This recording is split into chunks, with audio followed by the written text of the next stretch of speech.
Tremendous to have your company here. Round 2 of the NEAFL. It's the local derby, the Sydney Swans up against the UWS Giants here at Spotless Stadium in quite cool conditions out here in Sydney's West for what should be an enthralling encounter. Now, in case you're wondering just about the footage, we are working on that as we speak. We do apologise for any delays there. We'll try and get some footage up and running and some vision as soon as we can. But in the meantime, we'll certainly keep calling all the action for you so you know exactly what's going on. We're joined in the commentary box this morning by NEAFL Operations Manager Patrick Carter. Patrick, thank you very much for joining us. Thanks, Drew. Great to be here. And how do you see this one panning out? I was going to say this afternoon, but this morning. This morning, yeah, early kick-off. No, look, this is going to be a fantastic game. Grand finalists, the Swans, UWS Giants, favourites. We're really, really excited. So it's had a great game of football. Yeah, it's hard to believe the Giants are coming into this one as favourites against the defending premiers, the Sydney Swans, in what should be, as we said, a big match for both teams. As the umpire gets us underway, 2 ruckmen going for it. It was put down by the Giants. It's Haddon there for the Swans as the ball comes loose. Coming away now, Brandon Jack is there, gets a nice little flick pass away. It's a hot footy at the moment early, and the Giants are going to come away with it through Tomlinson. Tomlinson with a nice hand pass forward, flicked on to Barrett. Barrett moves it forward, and we've got another turnover here as the Swans intercept. Little grubber off the ground. It's going to fall straight in the hands of Buntine. Comes away now through the Giants, through Phillips, who goes wide across to Jacksh, and Jacksh kicks into space. It's a lovely kick, and a great mark on the outer side there by Jed Lamb, of course, the former Swan, who's kicked it to a Swan. And the boundary will win this one over for a boundary throw. I'd be interested to see, Patrick, today how Jed Lamb goes against his former club. Yeah, massive game for Jed. Class player. Would be disappointed to be in the twos. I think he came for a bit of a limited pre-season, but expect a big game from him. So the ball is around the 50 mark with the Giants going for goal here as they kick it inside 50, although it was intercepted there by Haddon, who's been busy early. And it's Swans and the Giants just going for it toe-to-toe at the moment. Looks like it's going to be an umpire's ball. There's a few bodies around it. Is the ball going to come out? Looks like it's not going to. A nice little tackle there by the Swans, number 46, Shane Biggs. Yeah, good footballer, Shane Biggs. Played a few games in the seniors last year. So once again, the ball around the 50 for the Giants as they're trying to just get a little bit closer for a shot on goal. But the Swans doing a great job at the moment, keeping them out. Jed Lamb again's got the ball for the Giants, and looks like he just couldn't get that one away in time there, Patrick. Good pressure by the Swans. Yeah, good pressure by the Swans. They hold up well. One thing you know about the Swans is always hard to score against. As the ball comes out now, centre field. They've done well, the Swans. Still no score here in the Sydney derby, and the umpire wants it again. So we mentioned Jed Lamb. He captained the Sydney Swans reserves to last year's NEAFL Premiership title. And the first opportunity for him this afternoon against his former club in the Giants outfit. As the ball comes away and the Giants manage to get the ball with a nice switch on here. There is a little bit of space. And the ball's going to come out wide. Alir's chasing. We'll talk about him in a moment. He's a very exciting prospect. Rory Lobb's got the ball, gets a hand pass away. And that was by Zach Williams, who kicks forward into the Giants 50. It's a one-on-one contest. Just passed down there to the number 18 for the Swan, Jordan Lockyer, but it's come back to the Giants. A nice kick on goal. First kick on goal we've seen today. It's just going to be waved away. It was Aidan Core, and unfortunately he's missed everything, but exciting and promising signs for the Giants. Yeah, Aidan Core, another one of these first-round draft picks that we've got running around today. Look, it's great talent on show here. Some of the best talent in Australia playing for the Giants and Swans this morning. So if you're out west, get down here and have a look at it. It's fantastic football. Yeah, the crowd already building. And it's only just gone 9:30 as Biggs kicked it in, but it's gone straight to the Giants. He's going to eventually come back here to Gillum. Gillum sends the ball long into the Giants 50 again. So Giants certainly having the better of the early exchanges here at Spotless Stadium. And the Swans is touched in flight. It's still anybody's ball. We're around the 50 mark with the Giants attacking, but it's going to find the boundary line. What you're seeing here, Drew, is a great forward press by the Giants. I think Swans have maybe been past centre-half forward once. They're not getting scored against, but they cannot get the ball out of their own half, which is a sign of a really good forward pressure by the Giants early on. Yep, certainly speaking of forward pressure, no player in the Swans' forward half of the ground at this stage as we see a free kick here coming the way of the Giants. Big Andrew Phillips there. Yeah, Andrew Phillips, the big man, looking for options now. Decides to go long, pops it up nicely. Bodies flying in the air, the ball's on the ground, there's bodies everywhere. Can the Swans hold out the Giants here? We're about 5 or 10 metres from goal here. And the umpire's He's plucked one there. ruling a free kick. Well, he's actually paid holding the ball there. He dived, good tackle there by, I think, number 10 there, who's Zach Jones, first season player from Dandenong Stingrays, and no attempt to get rid of it, plus a 50 as well. Yes, it was a 50 metre. I got a feeling there, just a little bit dissent there shown. But the Swans have it now. They get out of jail, and it was a nice handball away from Matthew Dick as the ball comes forward for the Swans once again. Intercepted by Giants. They're doing a great job off centre half back this morning. Once again, hard to believe that we are so early in the morning, as the mark's taken by Gillum, another player who's been highly involved. Kicks it forward, punches it nicely, and he finds a teammate in Wiley. So we're now about 20 metres out from the Giants' goal as they look to get it out of their 50. They're centre field, and the ball is with O'Rourke, who sends a nice short pass. Just off the bounce there. He's going to get it back, O'Rourke, and the Giants are backpedaling now. Ball comes away to Jacksh. He gets a kick away. And the Giants looking for options. You can really notice there, Drew, the way they trust their feet coming out of defence. Swans had a good press set up there, but they've gone back across goal now, but they really do trust their feet and their ability to use their skills to get it out of their own 50 as they come out past onto centre wing out. Yes, it was Gillum again to Wiley, and Wiley then found Tomlinson. Tomlinson looks like he's going to come back here to Gillum. So Gillum racking up the fantasy points here today.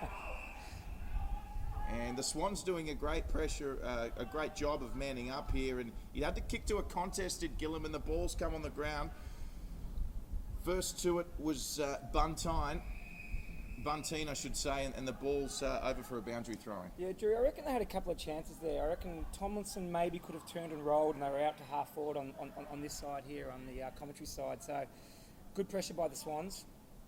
Yep, certainly is. And despite all the opportunities, remarkably still both teams yet to score here at Spotless Stadium.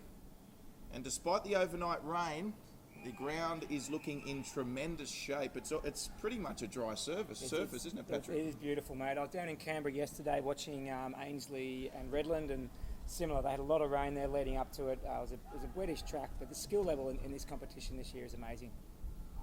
As the ball comes out, the Giants win it from the centre throw, and they seem to be winning those dead ball situations at the moment as it comes away through Jacksh, who punches it forward.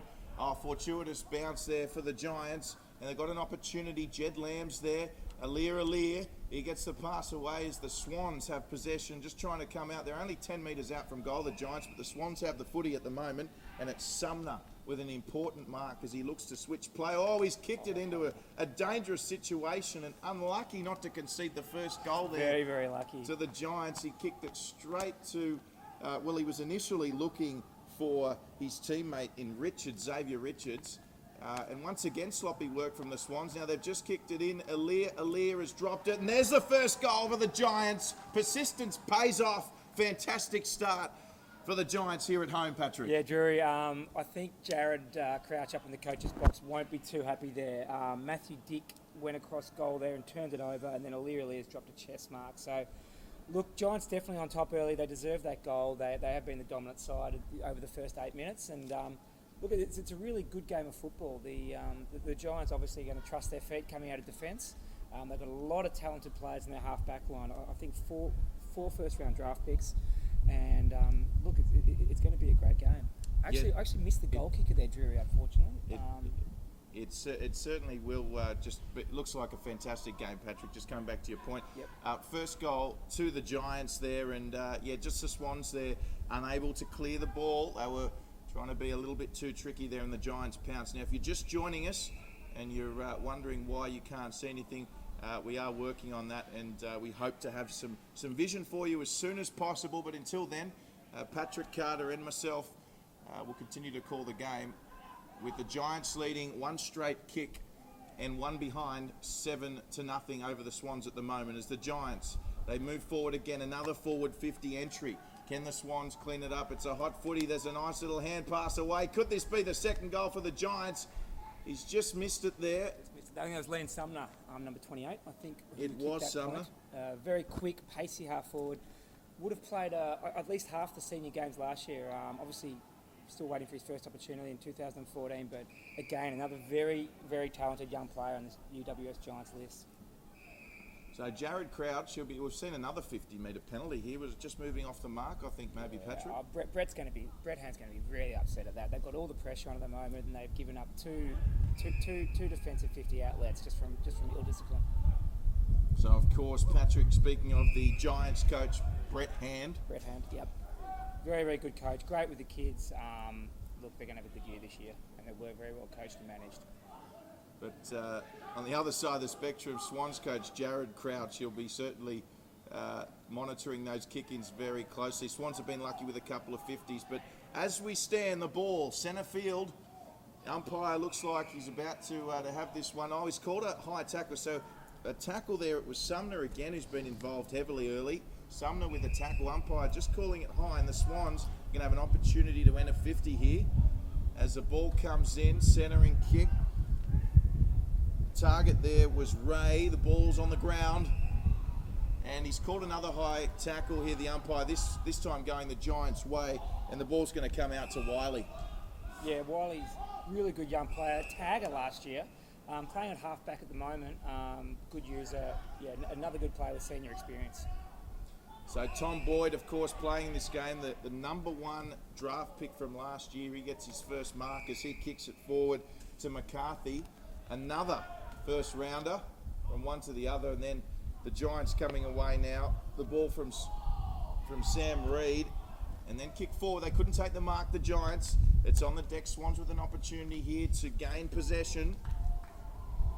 And once again, we're seeing some heavily tackling in this game, which is great to see. Both sides really turned up today and really want this victory. Expect nothing else from the Swans. You know what you're going to get from them. The big improvement here is GWS. You know, they have really, really come to play today, and they have all so far this season, both senior and NEAFL level. So Sam Reed again trying to get the hand pass away. There's plenty of Swans and Giants around the footy. It's going to come out for the Swans through Biggs. Biggs, nice little inside ball, and oh, great mark. Yes, he is going to pay it. I think it was... big Toby Nankervis there. Yes, Nankervis.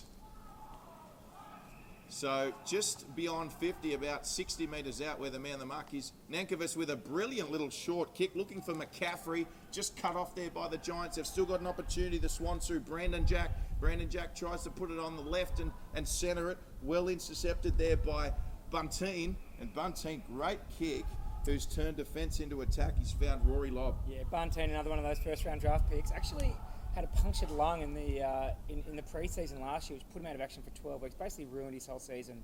Another classy, talented player on this list. I'm sounding like a stuck record. There's just so many of them. There is so many of them. And to be precise, there's actually 7 first-round picks in this Giant side today. 7 first-round picks. So I reckon there's a senior team that's playing after this starts at M&M's in there that would be pretty keen to get some of that talent on their list. Ball comes away now on the outer side to Wiley, who comes inside to number 49 for the Giants. And back to the Giants as they kick it into the forward 50. Now it's a one-on-one. It's looking good for the mark. He just couldn't take it. The Giants are about 10 metres out from goal. Evades the tackle. Giants still with the football. Now it's on the deck. Swans good pressure, and it's going to find the boundary line. Fantastic defensive work there by Lloyd Peris. I reckon he was giving away a good foot there on his opponent in the goal square. Bodied early, got a spoil in. His mate came out and helped out with the tackle. Fantastic work there by Lloyd Peris, a New South Wales kid.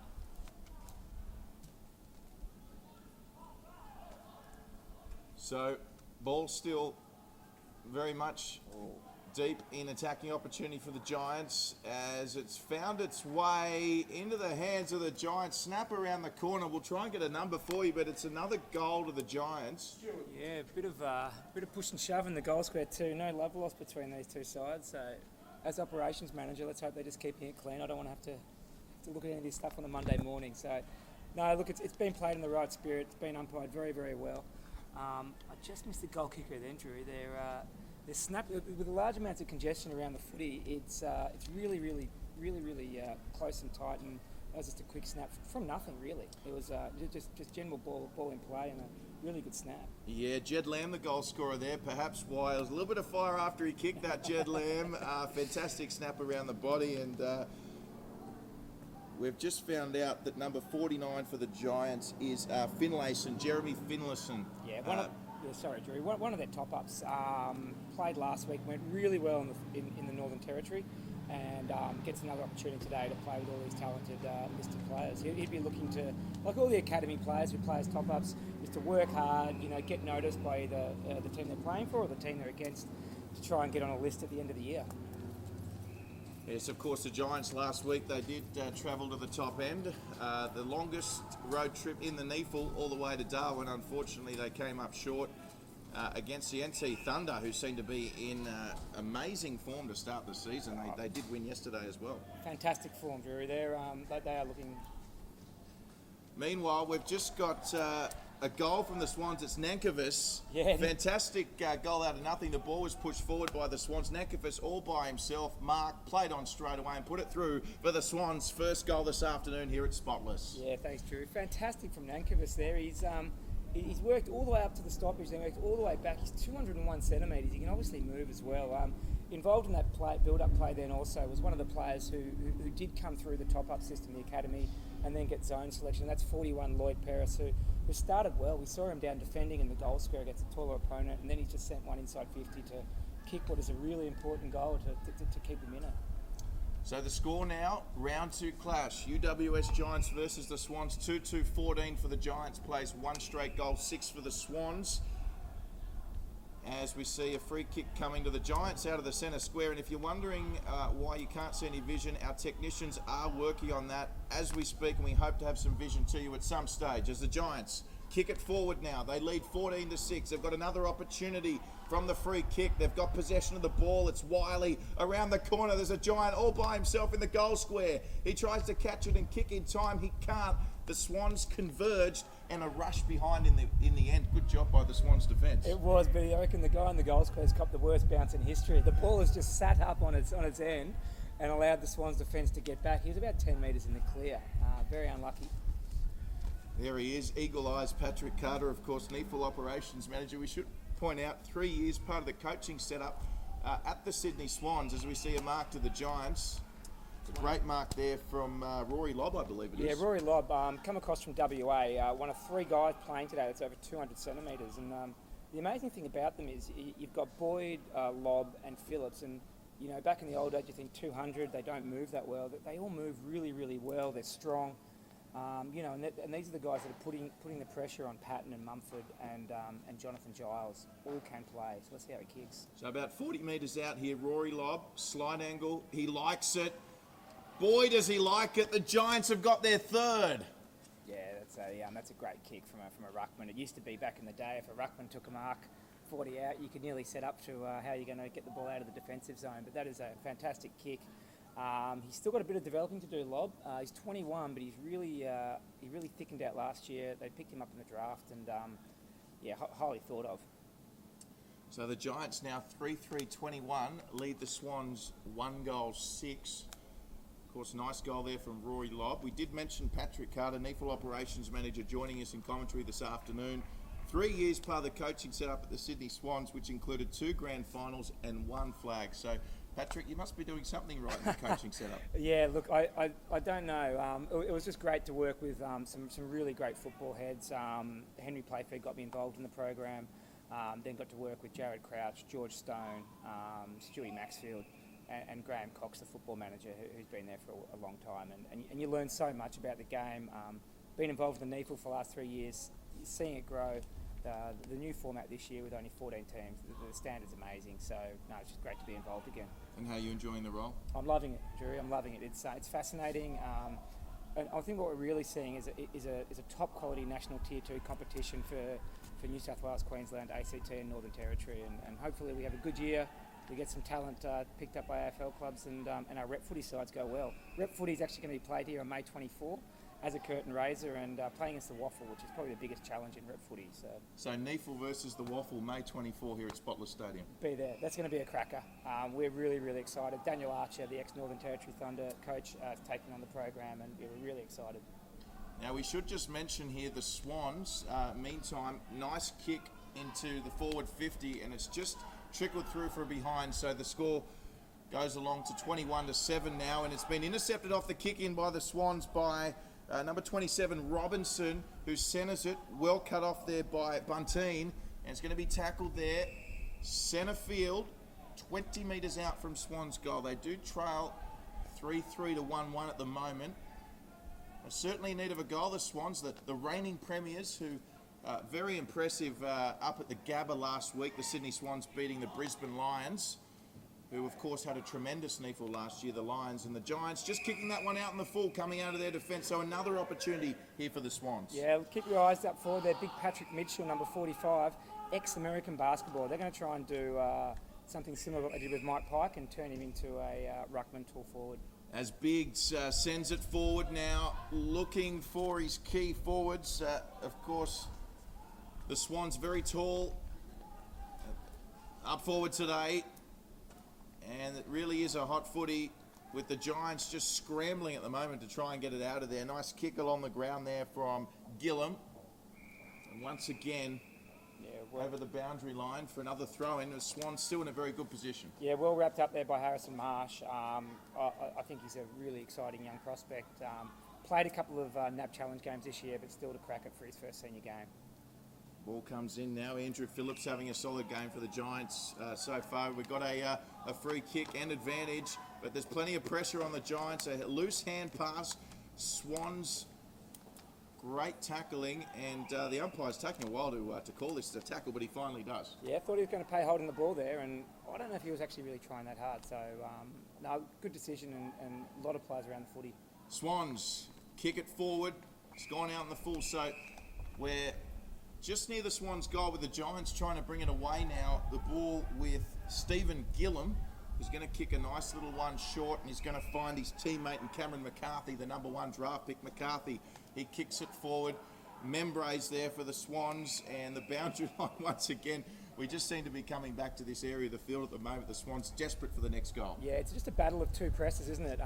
You see sides will get a run on for 5 minutes. They'll lock it in their forward zone.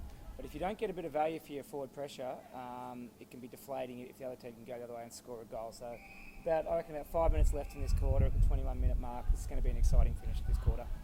There he is, the NEAFL Operations Manager, Patrick Carter, joining us in commentary today. Also formerly part of the Swans coaching setup, which they won, or part of 2 grand finals, and a flag as the ball comes in now. Great punch away from Naismith, one of the 9 New South Wales players in the Sydney Swans side today. Yeah, Sammy Naismith, great story. Was up around up the Hunter area, north of Muswellbrook. Came down to Sydney to play with North Shore. The next year he popped up on the Sydney Swans list. Very good athlete. As nice kick forward by the Giants. Xavier Richards is back there for the Swans. He's going to get a nice little hand pass over the top. Matthew Dick with it, and the Swans have got a few numbers here. Here they come through. Dougie Hatton. They punch it forward. Just couldn't take the mark at centre half forward now. The footy for the Swans. They've still got it. Oh, great effort of a tackle, but unsuccessful for the Giants. Centering kick. I think it might have been Brandon Jack there. Brandon mate. Jack. Yeah, very, very quick, but not one of his. He was on his left side, not one of his best kicks. Was on his left side, and he's missed everything. So quick kick in now by the Giants. However, it wasn't the greatest of kick into the Swans with another opportunity as the ball comes out now for the Swans. Biggs, he has a shot on goal. No, nice centering kick, looking for Membray, couldn't find him, and the Giants are going to come away now through Jax, and Jax finds a teammate on the outer side. Relief for the Giants. And up going for it there, Nathan Wilson going for a Jeremy Howe type grab, couldn't get it. Swans now back in rebound footy, and they kick it forward 50, only to a Giants player. And they're going to go right back here, the Giants, of course, about a metre out from goal through Stephen Gillum. Yeah, look, I think the Giants will just try and take the sting out of this.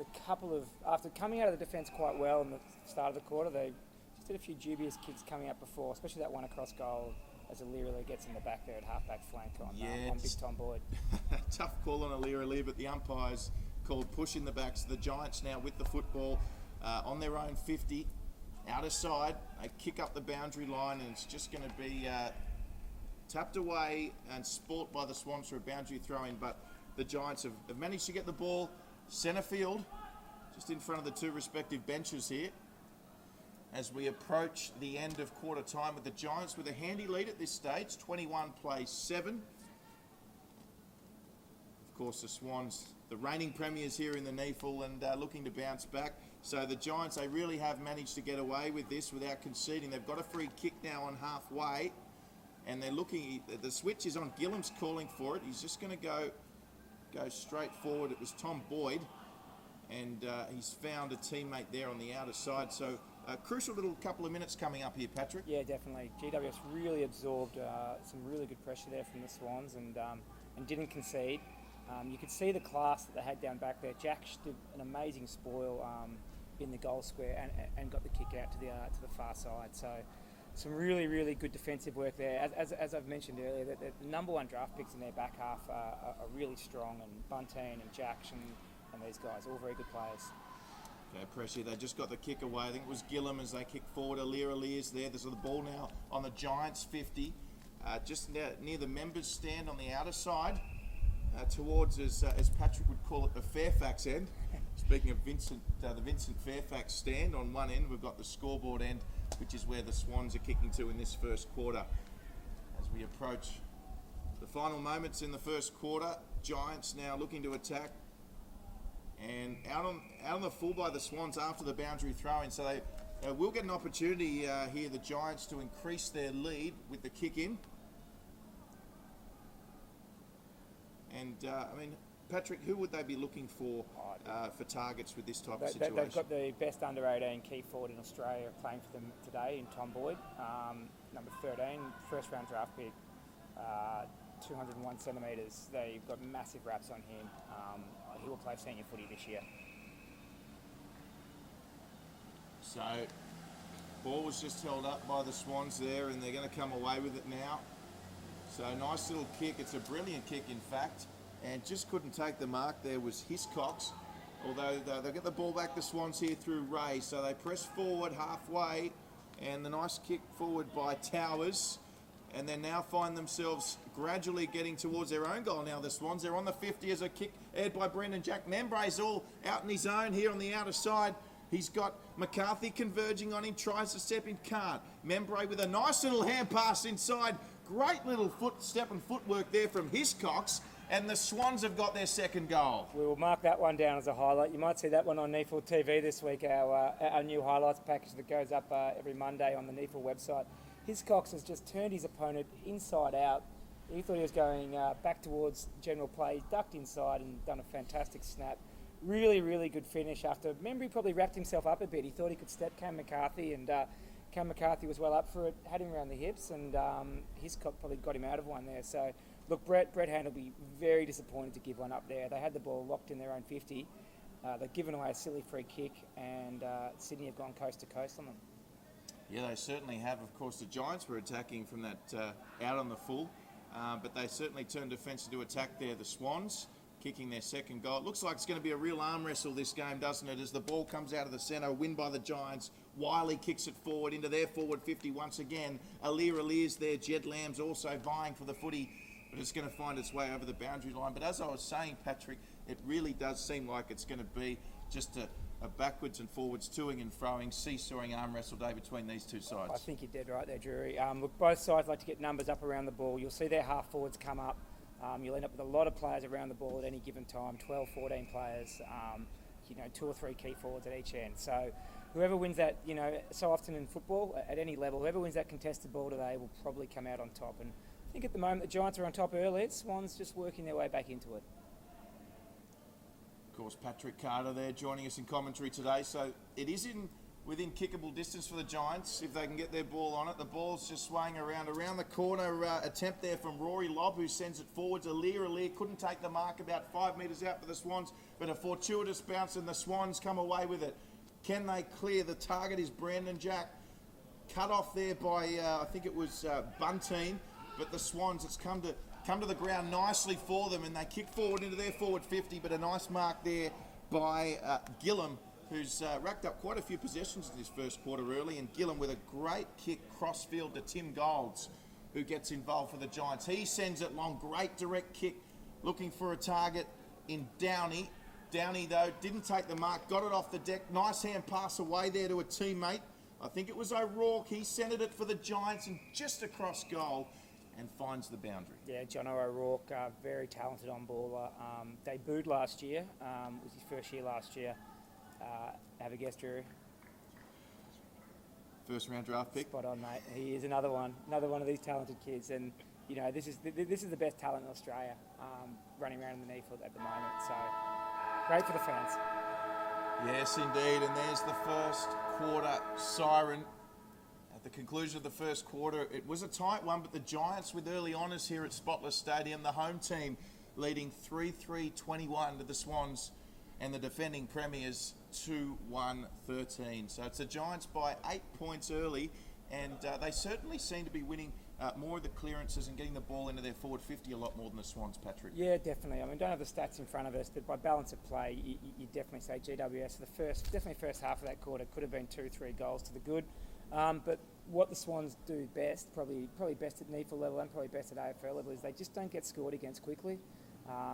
They will give up pressure and they'll give up some clearances, but they won't get scored against easily. So, look, they've kept themselves in it and done well. Reigning premiers, the Swans, up against the much improving Giants as we get the centre clearance, and the Giants win this one with a nice kick ahead forward into their forward 50 straight away. No mucking around. It's Big Tom Boyd, the number 1 200-centimetre draft pick. He gets the hands away. The Giants, great chance to get an early goal here. Sumner goes back to Tim Golds. Golds with a nice hand pass off to Stewart, who sends it forward. They're about 5 metres out from goal, and it's just taken an unlucky bounce for an out of bounds. But the Giants looking good early. As I mentioned, we're joined in commentary this afternoon by Patrick Carter, and Giants starting where they left off from that first quarter. Yeah, spot on there, Drury. Much like the first quarter, they are first out of the centre, good deep inside 50, and can now apply some pressure to the Swans. It was Patrick Carter, the NEAFL operations manager.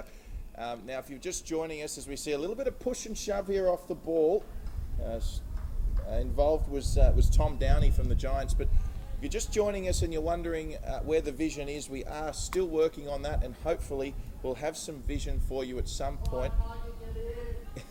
Worst case scenario, there will be a replay at some point as well. So don't despair. You will be able to see a replay later on. We are calling this one live for you from here at Spotless Stadium as we see the UWS Giants with a free kick and a shot on goal to extend their lead. 50 metres out, slight angle. Big kick here, 50 metres with the win. So moving in, and looks like it's just off there. So the Giants, another behind, moving to 3-4-22, plays the Swans 2-1-13.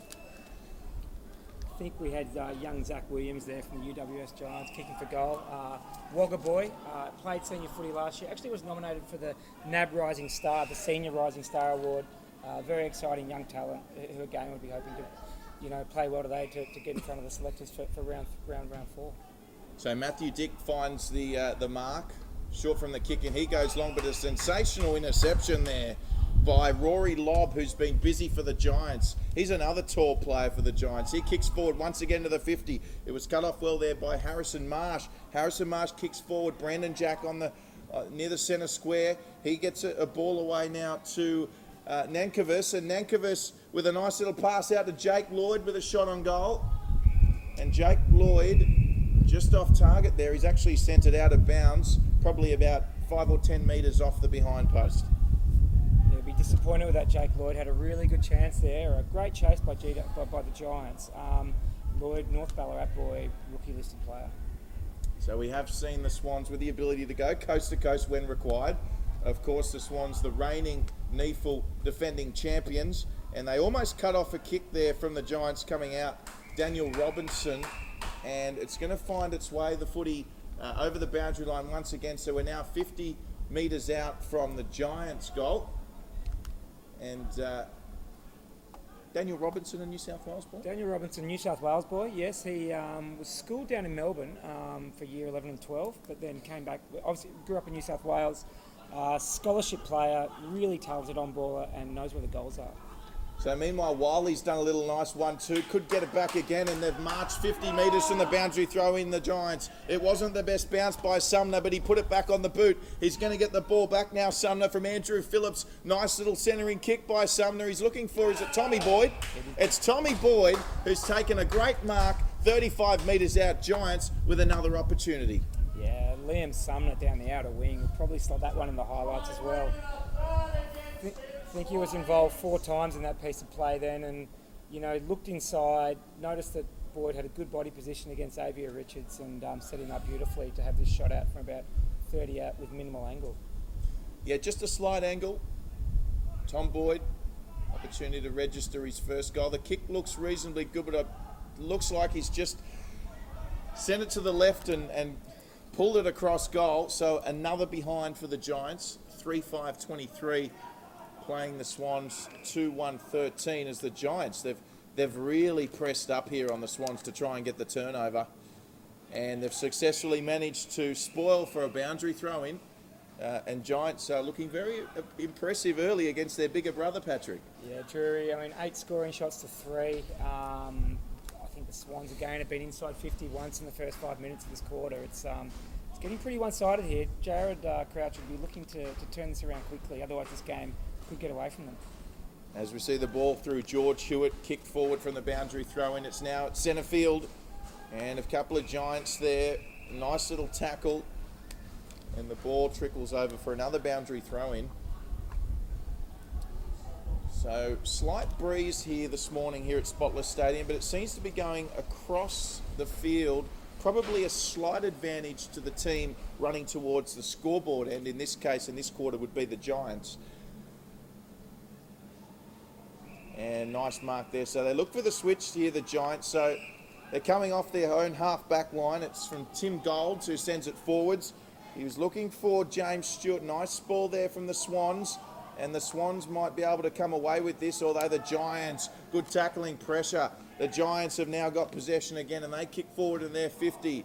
They were looking for Tomlinson on his 50, couldn't mark. Ball spills back out there now for the Giants through Wilson, who sends it forward. He's looking for Tom Boyd. Couldn't get the mark, Boyd. Ball spills to the deck. There's Giants and Swans looking for it in the hands of Tom Downey, but the umpire wants it. And they're very dangerous down this near side towards the scoreboard end here in this quarter, Patrick. Yeah, a lot of height up forward there. Downey, Boyd, both over 200 centimetres.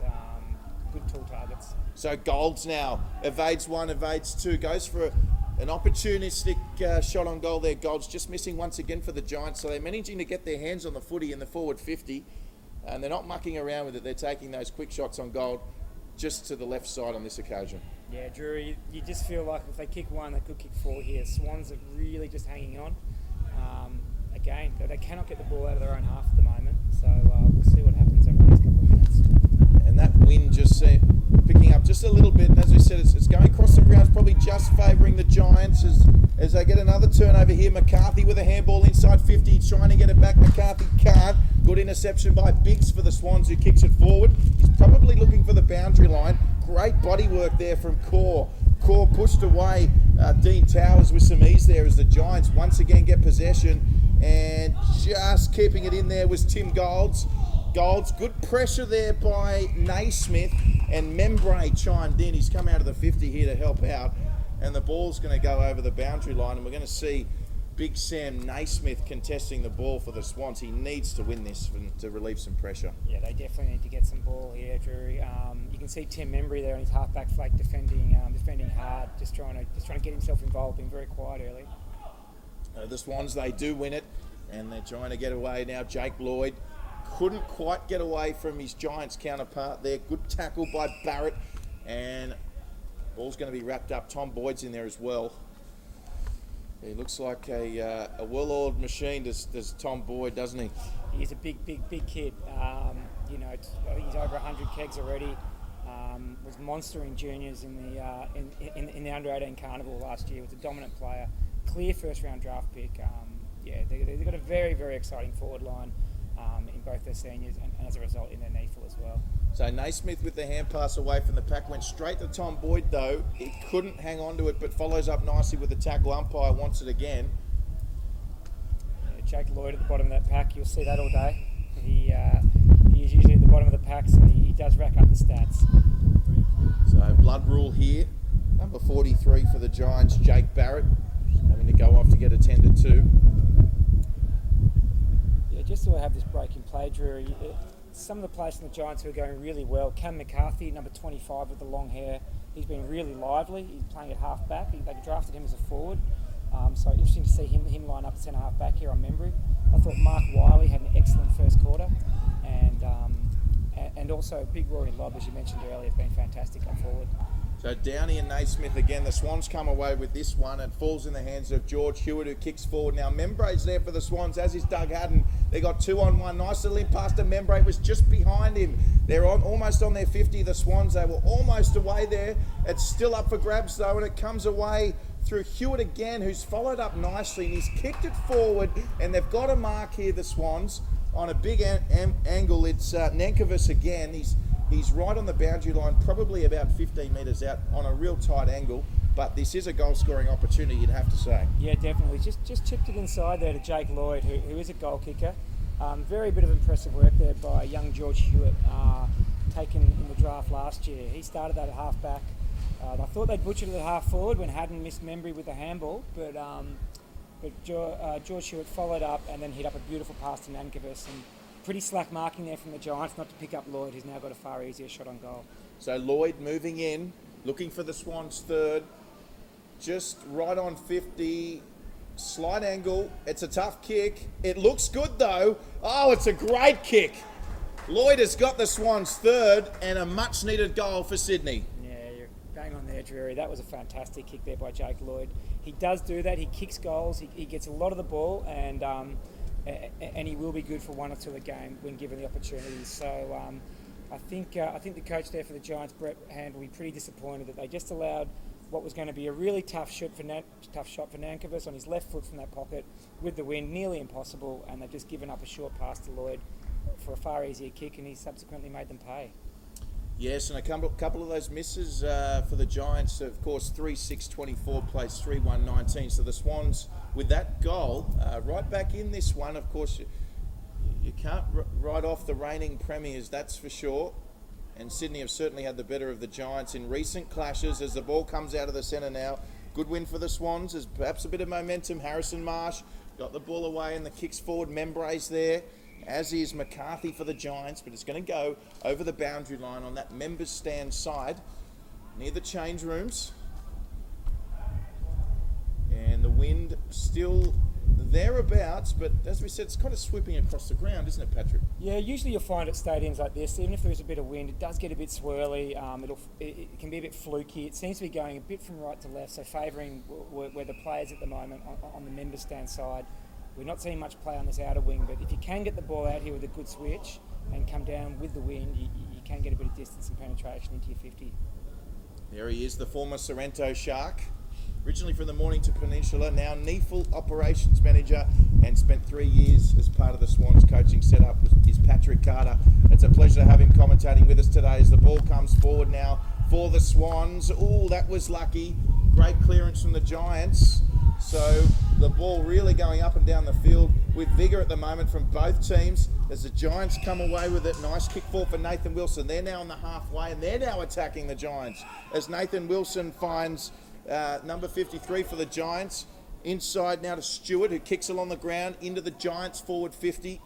But it's found a Swan. It's Lloyd, the goal kicker. He hand passes forward into the arms now of that's Patrick Mitchell. And the Swans just going back to go forward now. Shane Biggs, nice little chip on that outer side. He finds Membray. And the Swans just looking to settle things down now. They've got themselves back in the game. And nice little switch from the Swans. So the Swans have found Haddon. Haddon, who passes off to Brendan Jack. He penetrates it forward towards goal. Is it going to go through? I think it might have.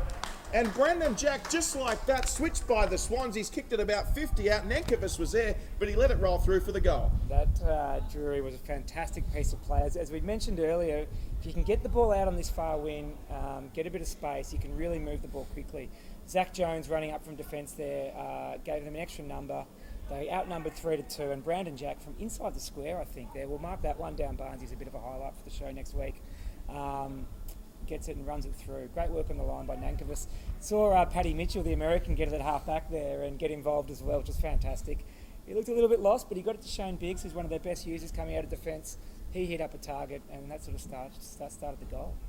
So the Swans now in the lead. They lead by 1, 4-1-25 to the Swans. Plays 3-6-24 to the Giants as the centre bounce. And it's a bit of a hot footy in the centre. Neither side really winning that clearance, and the umpire's going to have it. It has gone slightly towards the Swans' goal. So another ball up. The Swans, they're in the lead, the reigning champions. And probably the Giants at this stage unable to really capitalise. A little bit of wayward kicking in front of goal, but certainly showing some great courage here against the Sydney Swans and the defending champions, as the ball now just coming towards centre field on the outer side for another boundary throw in.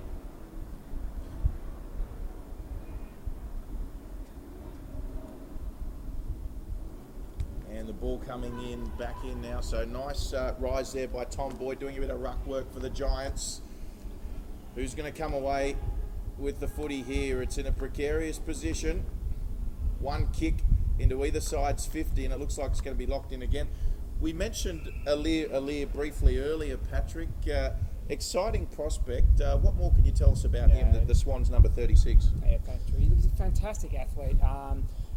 He moved to Australia at the age of 7 from Africa. He grew up in Brisbane. Didn't get drafted as an under-18, but didn't give up on his dream. Moved himself to Perth with his family. Had 1 year in the Waffle and then got picked up in the national draft. It's a fantastic story. He has played in that challenge game already. Again, a beautiful athlete, can play back, forward, or even pinch hit in the ruck. A really, really fantastic story, and hopefully he has a good injury for a year and he can build some footy and get a good reputation within the Swans hierarchy. Yes, Alir, first season with the Sydney Swans, wearing number 36 today. Seems to be playing centre half back at the moment, although he has just drifted forward. So the ball now, it's still around that centre region. A little bit further towards the Swans goal again, and the Swans have got a nice kick away now from Matthew Dick as he kicks it to the forward 50 for the Swans. The ball's on the ground. Giants trying to come away with it. I think it might be Tim Gold. He puts the switch on. It's a lovely kick, and the Giants have managed to switch this now as the sun starts to emerge, and the Giants are away once again down this same flank. Jed Lamb there trying to go for the ball. Nice spoil. Oh boy, if Jed Lamb marks that, the Giants with a great goal-scoring opportunity, but lovely work there from Stephen Ray to come across and just spoil his former teammate. Spot on there, Drury. Really good spoil by Stevie Ray. Jed's been a bit quiet. He was pretty lively early.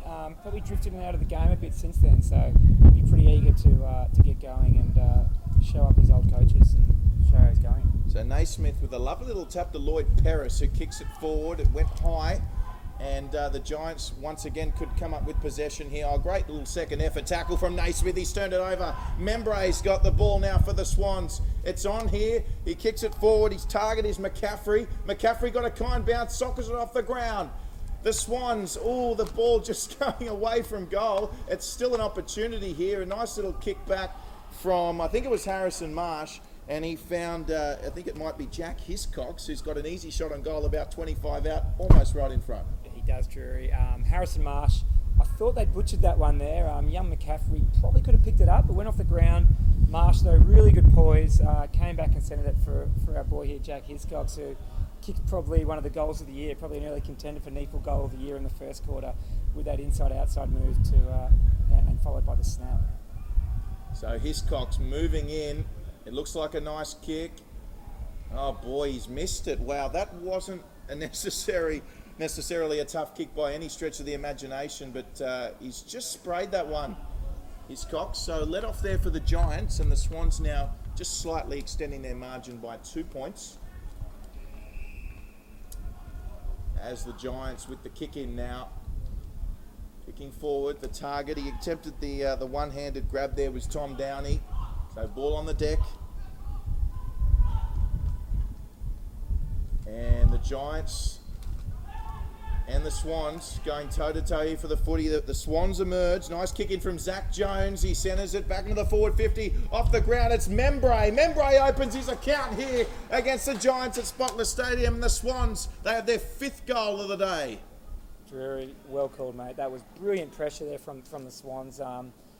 Really good stuff there from Nankervis and Naismith. They set up really well from that kick out. Got their defensive structure in place. Zach Jones was like a bull through that pack. He just burrowed down. He's only 18, this kid. His brother actually is captain of Melbourne Football Club playing today, Nathan Jones. And we know how hard Nathan Jones goes at it. And so ex-Peninsula School students, I think. Actually, the school I went to. But they were a lot younger than me, and they luckily were in the same year as me, because they might have bumped me out of the first, which I was probably lucky to get a game in anyway. So really good stuff there from Zach Jones. He's going to be a player. There he is, the human encyclopedia himself, Patrick Carter. You're looking great, Patrick, for what it's worth. As the ball comes away the centre bounce. So the Swans, it's been a great quarter for the Swans. They now lead by 8 points, and they've won the centre clearance as well with a nice little kick forward there from Zach Jones, the man we're just talking about, brother of Nathan. Although the Giants coming away now through Wiley off centre half back as they put the switch on, and they've come away with this nice mark there by the Giants. Now Jed Lamb's forward, he's got him short. It's probably didn't come off the boot too well. Almost a throw there, but good mark there from Jordan Weir. And it was Lachlan Hayres with the kick, number 53 for the Giants. So the ball now very close to the boundary line. There's a real contest there on the deck. It's Jake Barrett and Jordan Lockyer, and the umpire wants it.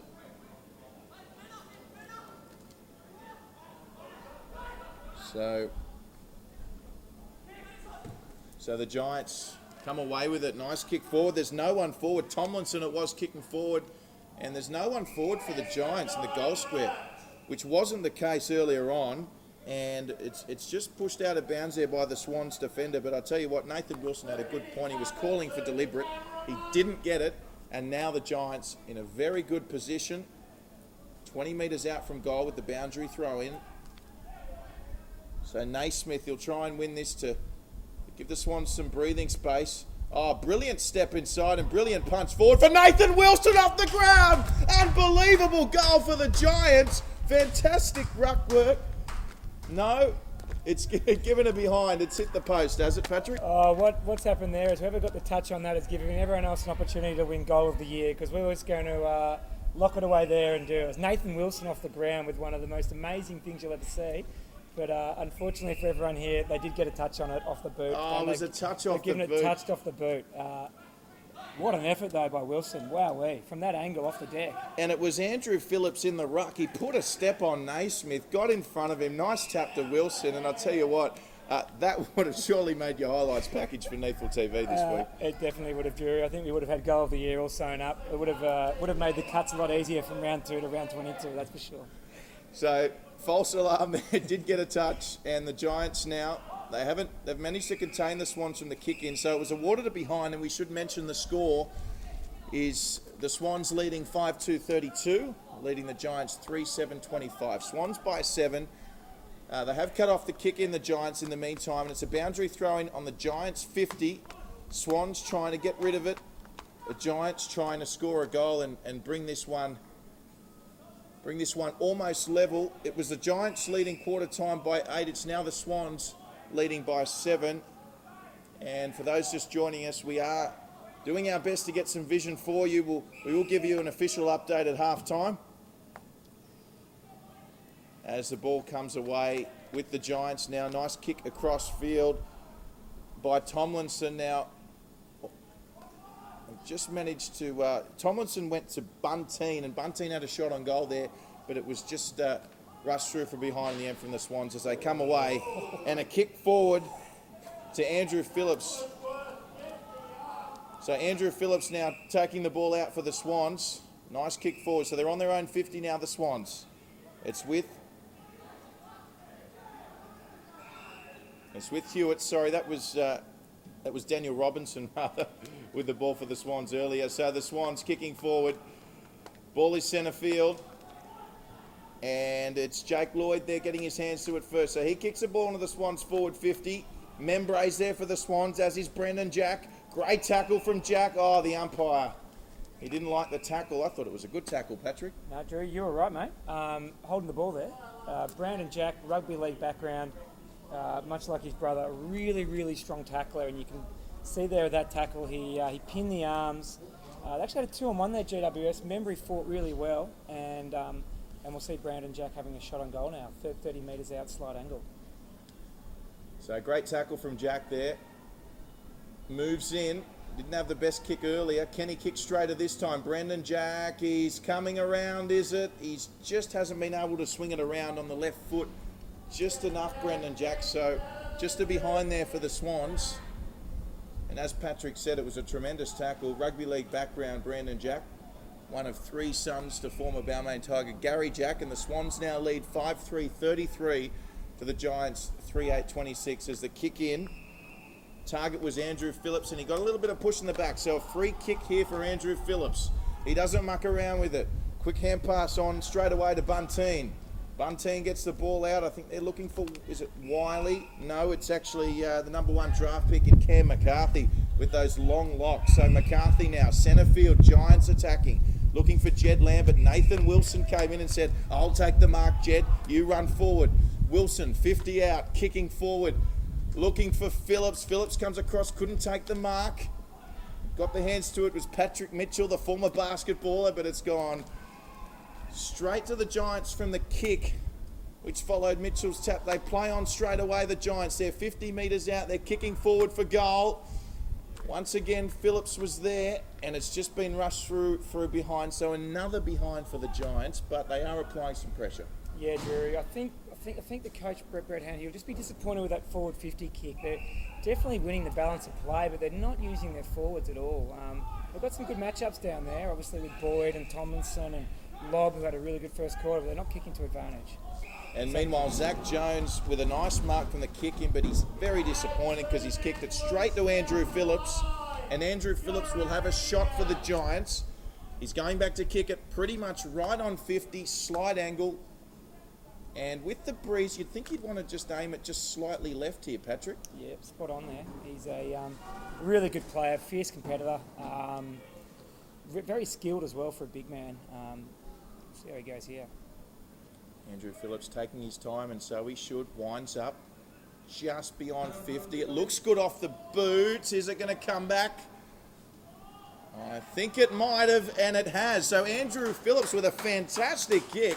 Right on 50. It wasn't an easy kick, but he's put it through for the Giants' 4th goal, and we're all tied up here at Spotless Stadium. What a game! Get down here if you're in the western suburbs. You want to watch a great game of football. Been some amazing matchups as well, Drew. I was just watching that last ruck hit out, and you had Tom Boyd, probably going to be an AFL footballer since the age of 12, up against Patrick Mitchell, who's probably been an AFL footballer for about 12 minutes, coming from a basketball background. It's fantastic. It's what you get in the NEAFL. You know, all these guys are trying to, develop their games and get themselves in the AFL. They come from, wide and varied backgrounds, but, they can, they're trying to get their noses out there to have a game in the big dance. They certainly do. As we see in the ruck, it's Big Nankervis who's been moved from the forwards up against Tom Downey for the Giants as the ball's still in the centre square, and the Swans get a nice little kick away towards their goal. Unlucky bounce for the Giants, but there is numbers there.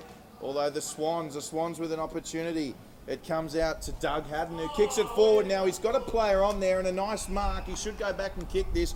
He's the man you were just speaking of, Patrick. Another Patrick Mitchell, who's got a nice little shot about 30 metres out, almost directly in front. Drew, this is fantastic. I will hazard a guess and say this will be his first shot on goal. I haven't seen the entire game from last week. So I guess the Mike Pike School of AFL footballers, you grow up in the North Americas and come across at age 22. Let's see how he goes with a kick. Let's hope he kicks it. So there he is, the former Swan coaching setup member, hoping Patrick Mitchell kicks it. I'll tell you what, he certainly has. They've come from everywhere, Drew. Have a look at that. I reckon that is his first goal because they're pretty excited.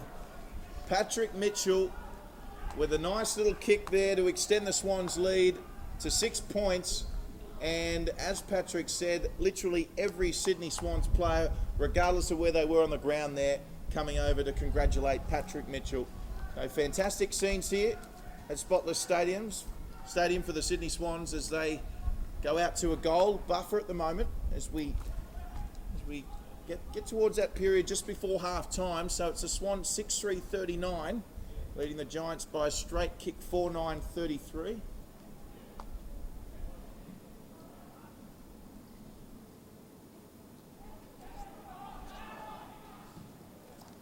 And ball coming out of the centre now, it comes back to the Giants.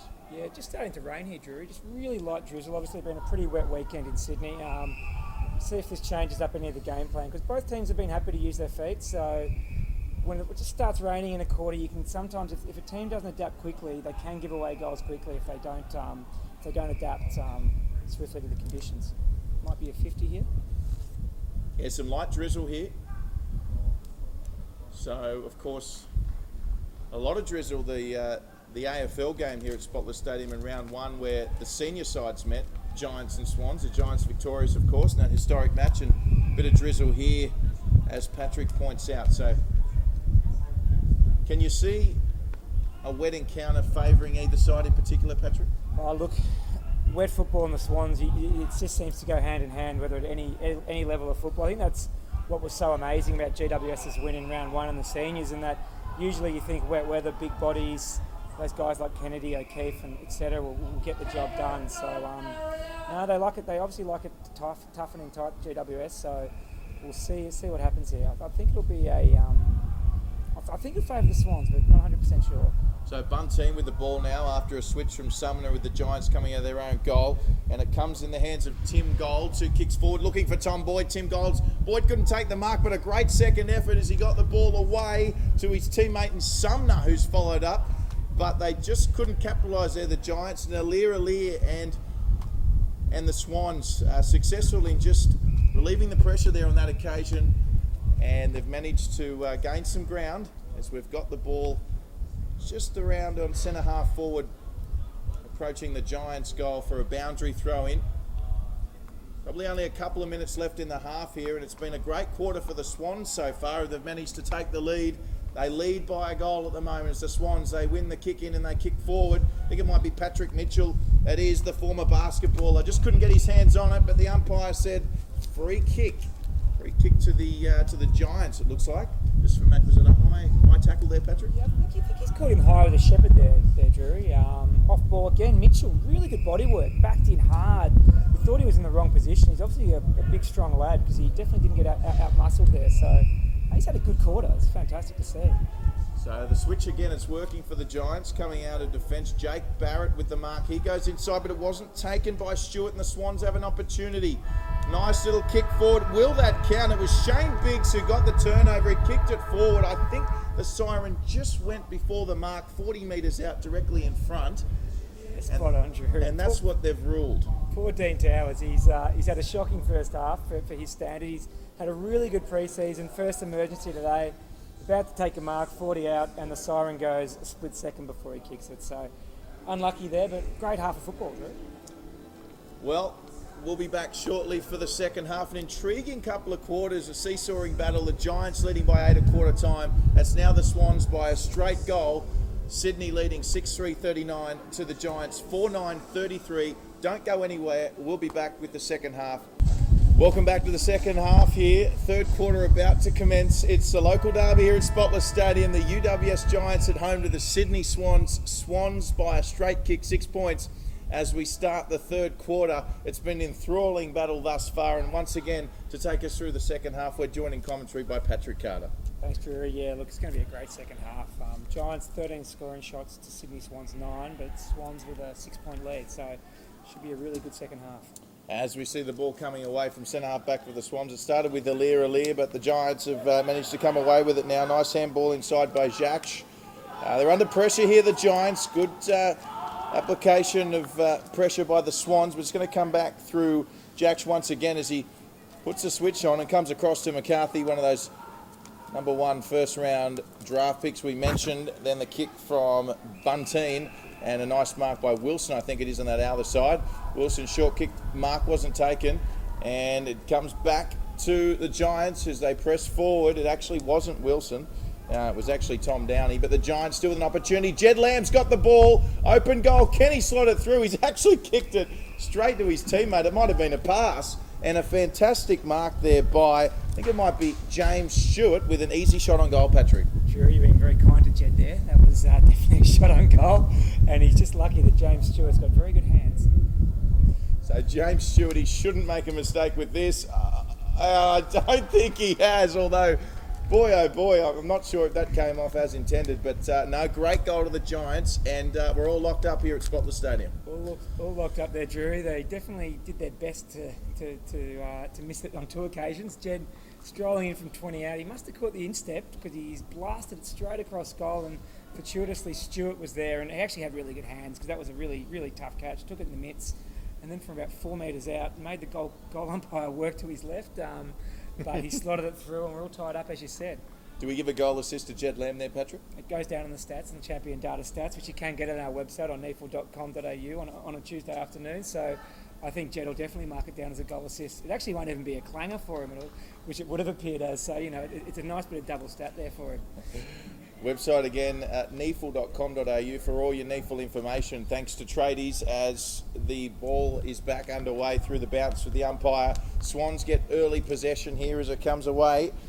Through Jordan Lockyer, who was assisting there, and a nice little kick forward now for the Swans. So we're all tied up here. It's 39 apiece. The Giants being a bit wayward with their kicking. We saw a great opening quarter from the Giants, and the Swans bounced back in the second quarter.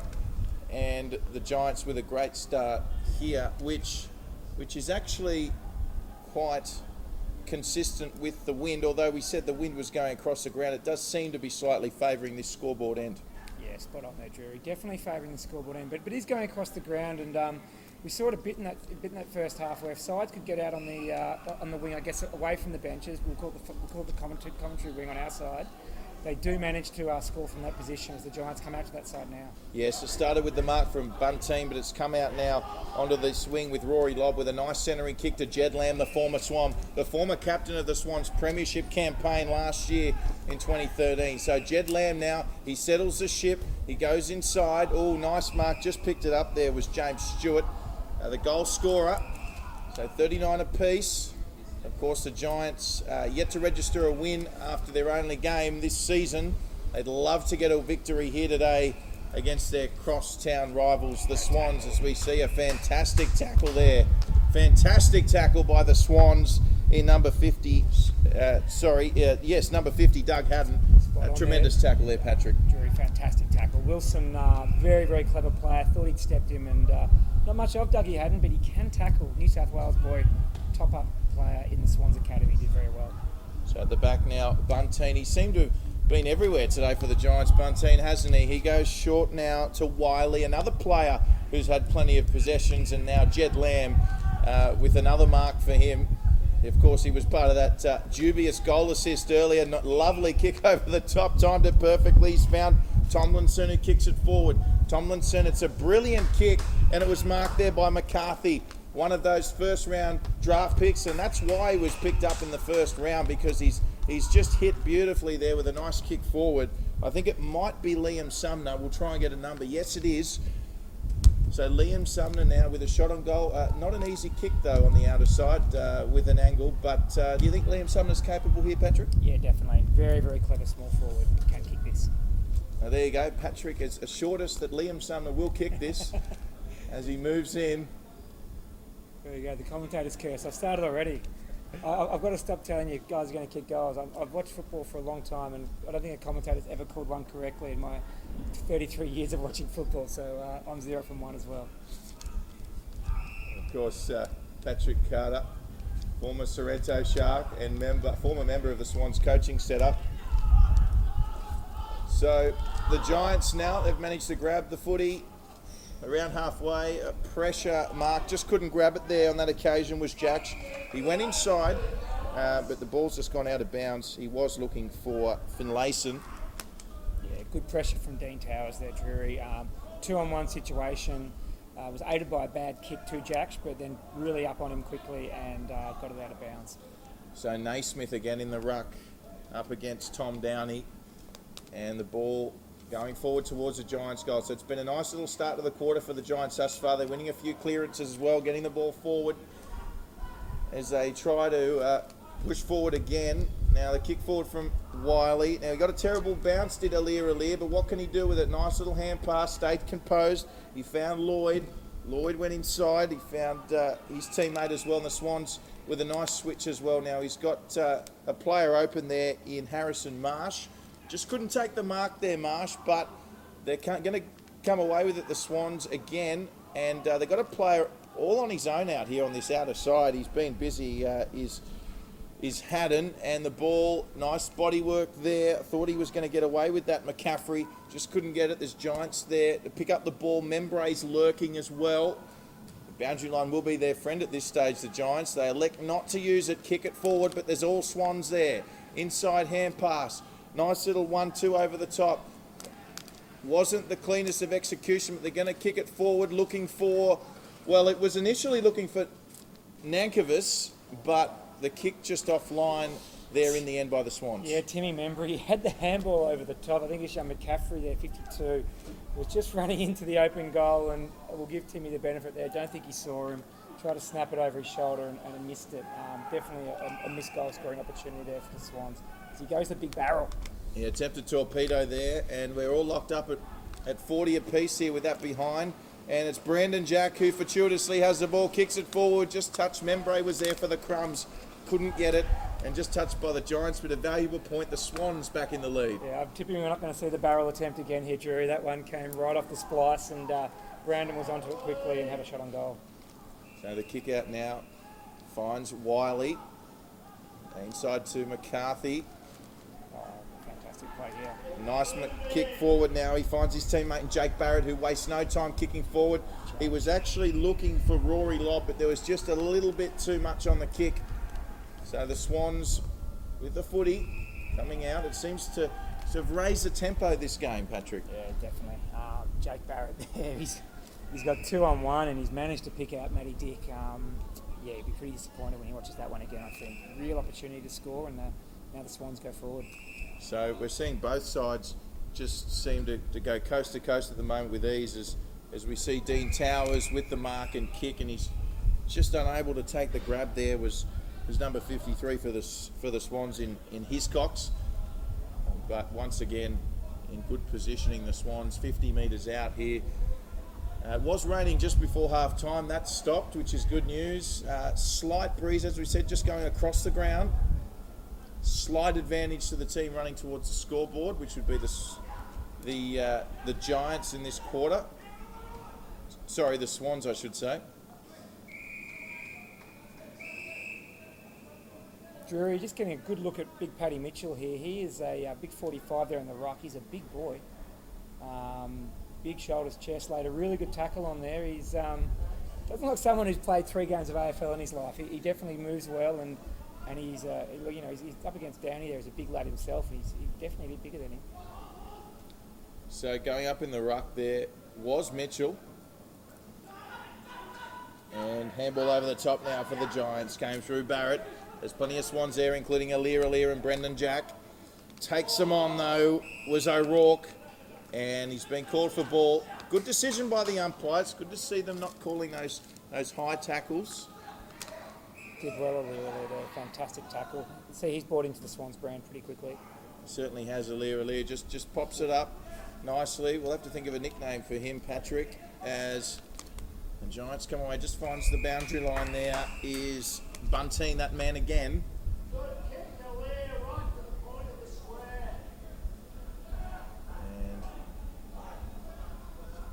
Yes, we actually should point out that the teams with the better quarters, contrary to what I said earlier, is not the team with the breeze. Been having the good quarter as Jed Lamb looks for the 1-2. He decided not to give it, probably wisely there was O'Rourke. Under pressure though, and Towers quickly on the boots. A great kick, looking for Nankervis. Nankervis gets the touch. Giants players coming around to help him out. They do get the ball, and nice little transition. Nice kick forward too. Oh, just short to Wiley though, and the Swans. They'll have another opportunity. Chip forward. Just couldn't take the mark. There was Hewitt. It's on the deck though, and it comes away. Oh, couldn't take it. I think it was Gillum. No, sorry, it was James Stewart rather. And fortunately for the Giants, it finds the boundary line. Yeah, spot on, Drury. George Hewitt. Zach Jones hit him up. It was no an easy mark, but he's tried to take it on the chest there. any chance you get in a game like this, you're not taking chest marks. Get the arms out, take them in the hands. Should have been a shot on goal. There's a nice kick away straight off the boot from Downey. Gets a few metres for the Giants. It's the Swans by 1 here in this closely fought contest.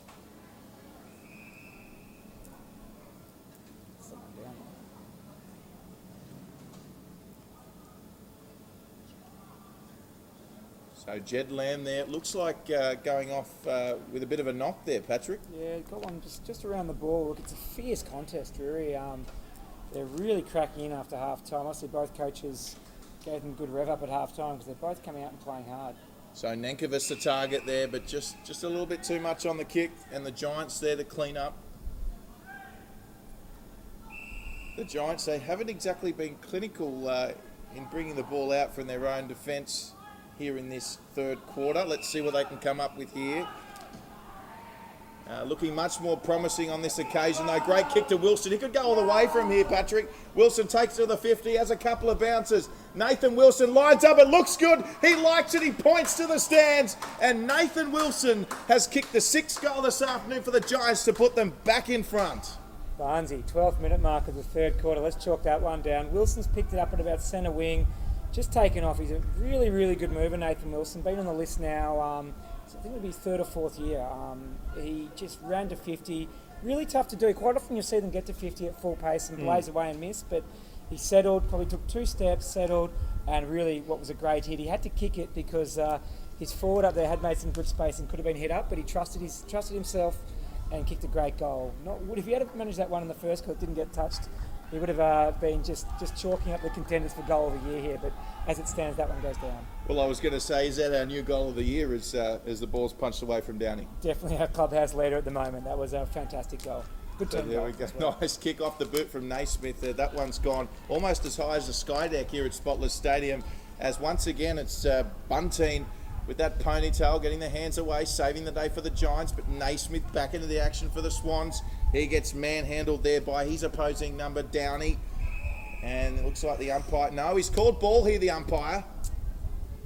So great work there, great tackling pressure from the Giants. Hand pass away from Zach Williams as they push forward the Giants. Alir couldn't quite take the mark. The excitement machine, what's he going to do? He's just going to watch it trickle over the boundary line here. Yeah, Alir's got to a lot of contests. He's constantly in the right positioning. His positioning's A1. His hands just haven't been quite right today, but put that down to a bit of nerves. First game against the Giants in NEAFL. He's going to be a player. As we see Matthew Richardson entering the arena for this afternoon's festivities. Of course, the Giants playing the Demons later today, but right now it's a battle for the bridge in the NEAFL reserves. The Giants by 5. Something down there, I think. 44. It's Jake Lloyd. Very slow to his feet. So Lloyd slow to his feet, just hobbling there in the background. We saw Jed Lamb go off earlier as well. We'll seek to get an update on him. There are some rumours circulating, but we will get an official update at some point, hopefully, as the ball comes away to the Giants. Once again cut off there nicely by Aiden Core, who sends it long. Alir with a good punch. All on the deck, the Swans with the footy. Alir chimes in again, nice hand pass. He got it away there to Lloyd. They try and get the ball free. Naismith got involved. That's a good play. A few 1-2s. Lloyd involved again. Kicking it forward, Nankervis. And Nankervis, I think he's happy to see that over the boundary line. Jordan Lockyer involved with some really good play out there. Good composure. Was going to come out to the far side. It wasn't on. He went back inside, stepped a player, and got it outside the 50 to centre wing where we'll set up again. They go up again. Boyd in the ruck again for the Giants. He managed to get his hands to it. Plenty of pressure. Oh, well done, Boyd. Got the hand pass away. They're just trying to clear it, the Giants. They just couldn't. And the Swans, with big Patrick Mitchell's up forward as they kick it forward. Mitchell uses those big basketball mitts to get it down. Just couldn't quite grasp it. And it's still an opportunity, though, for the Swans here as they find themselves in the forward 50. I hope that's not called high. That's good umpiring. Out on the full, though, by the Giants. Adam Tomlinson, and an opportunity for Sydney, Patrick. Great contest there right in front of us, Drury. Good pressure, and Biggs takes it now. So forward now by Biggs. Mitchell was there again. Membray gets a nice rebound. The crumbing was superb, and Tim Membray, I think it's his second. Fantastic goal, which puts the Swans back in front yet again. Yeah, great front and centre by Membray. Not something you'd usually associate him with. He's a great lead-up forward, really good hands, a beautiful set shot. But he just hit a really dangerous spot. Mitchell made a contest, managed to get the ball to deck, and then Timmy Membray on the left foot. And this is a fantastic game of football, Drury. 1 point the difference. Both teams looking a bit more dangerous now. I reckon the game's opened up a shade, and basically it's going to come down to who can go, the longest now at this level. Yes, and the good news for the Giants, Jed Lamb back on the field for the centre bounce. Swans by 1. You mentioned all the talent in this Giants lineup, but there's also a fair bit of talent in the Swans as well, Patrick. Yeah, spot on, Drury. And look, the great thing about some of the Swans' talent is a lot of it's homegrown. A lot of these kids have come from various parts of New South Wales, as with the Giants as well. The Giants Academy basically is based down in Canberra and Wagga region and Western Sydney, and they've got kids coming up there who are coached by Mark McVeigh to top up and hopefully get picked up on their list. And Swans the same, headed up by Coach Michael O'Loughlin. Top up and then hopefully get drafted as Towers streams forward. Yeah, here's Dean Towers, just a centering kick, elected not to go for goal, and fantastic movement there. Great mark by Tom McCaffrey.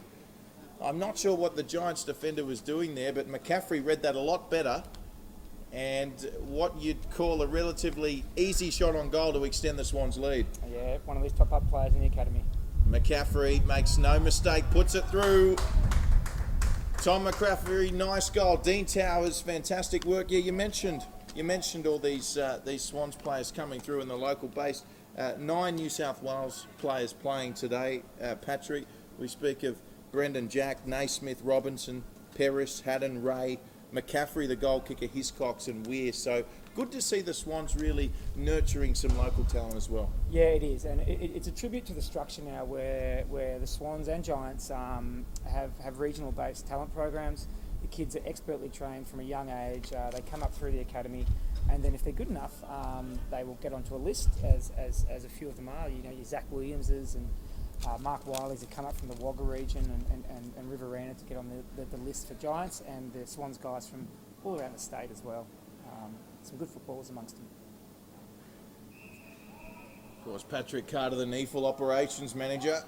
A fountain of knowledge here this afternoon. It's a pleasure to be working with him at Spotless Stadium as the Giants thump it forward.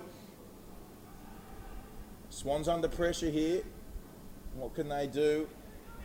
They've got Harrison Marsh forward, but the Giants with a nice little interception there. It's going to fall down nicely. Now Wiley's there, good tackle. It's going to fall for McCarthy. McCarthy gets a hand pass. There's an opportunity for the Giants here. Wilson centers it and said, let's take a breather. Having a look at the options now with the ball was Barrett. And a great hit from Barrett. He finds number 29 in Zach Williams, one of those players that we mentioned earlier. About 50 out here. Is it beyond him? It's going to be a testing kick. He's a half-back flanker when he plays in the senior, so he snuck forward there. He's been playing back today. Riverina kid, came up through the academy, pre-listed in the Giants list. I think he can kick it.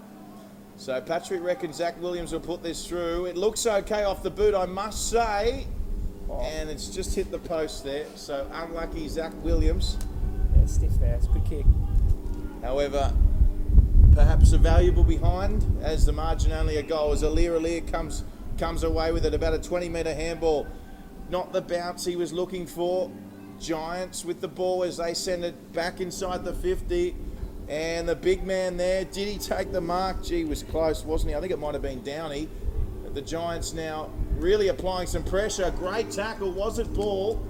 Umpire says no, so great pressure there from the Giants and rewarded with another behind as we see the margin now cut to 5 points. Yeah, Drew, they did this a bit in the second quarter. They have all the play, strong presence, percentage of time in their own half would be right up there, but they just can't converted. 6-12, obviously haven't kicked that well compared to 8-5. So George Hewitt now sends it long, looking for Nankervis. Towers was there as well. So he has called that high, the umpire. I think it was Wilson. Showed great courage. And Wilson, of course, he kicked the goal of the game so far. Nathan Wilson, he just keeps it on this near side. And Tom Boyd was there as well. The boundary line, the victor on this occasion. 5 points the margin. 5 points the margin here. Conditions quite nice considering the rain we had overnight and this morning. Ground in good shape. There is a slight breeze as the ball goes forward for the Giants now. Nice handball over the top by Boyd. It was a tremendous handball. And the kick on its way. Sumner on the left boot, just away to the right. It was a good effort. It was a nice hand pass. And another behind of the Giants. You have to think if they can maintain this pressure, the goal will come. And fantastic spoil on that outer side there. I think it was James Stewart. The umpire wants it for a boundary throw in. So 4 points the margin here. Swans leading 8-5-53 to the Giants 6-13-49.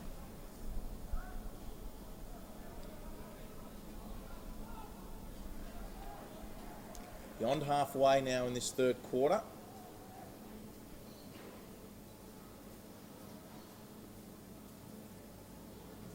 The boundary line umpire throwing that one in. Golds was there for the Giants. They're going to get another opportunity. Jed Lamb shrugs a tackle, gets it inside. Great hand pass to Phillips, who gets it back now to, I think it was O'Rourke. Yeah, spot on. Jed Lamb. With a great pass. Jed Lamb having a fantastic quarter. Really imposed himself in the contest. Probably had a quiet first half by his standards. You know, he's a really good player, really good NEAFL player, and you know, wants to become a good AFL player. And this is what good players do. They impose themselves in the contest. So it's Jake Barrett now with a shot on goal. Set shot, left footer. It looks okay. Could hit the post, and it does. It just wanted that one to start a little left, but. As Patrick alluded to, nice work from Jed Lamb, shrugged the tackle. O'Rourke then found Barrett for the shot on goal. And another behind of the Giants.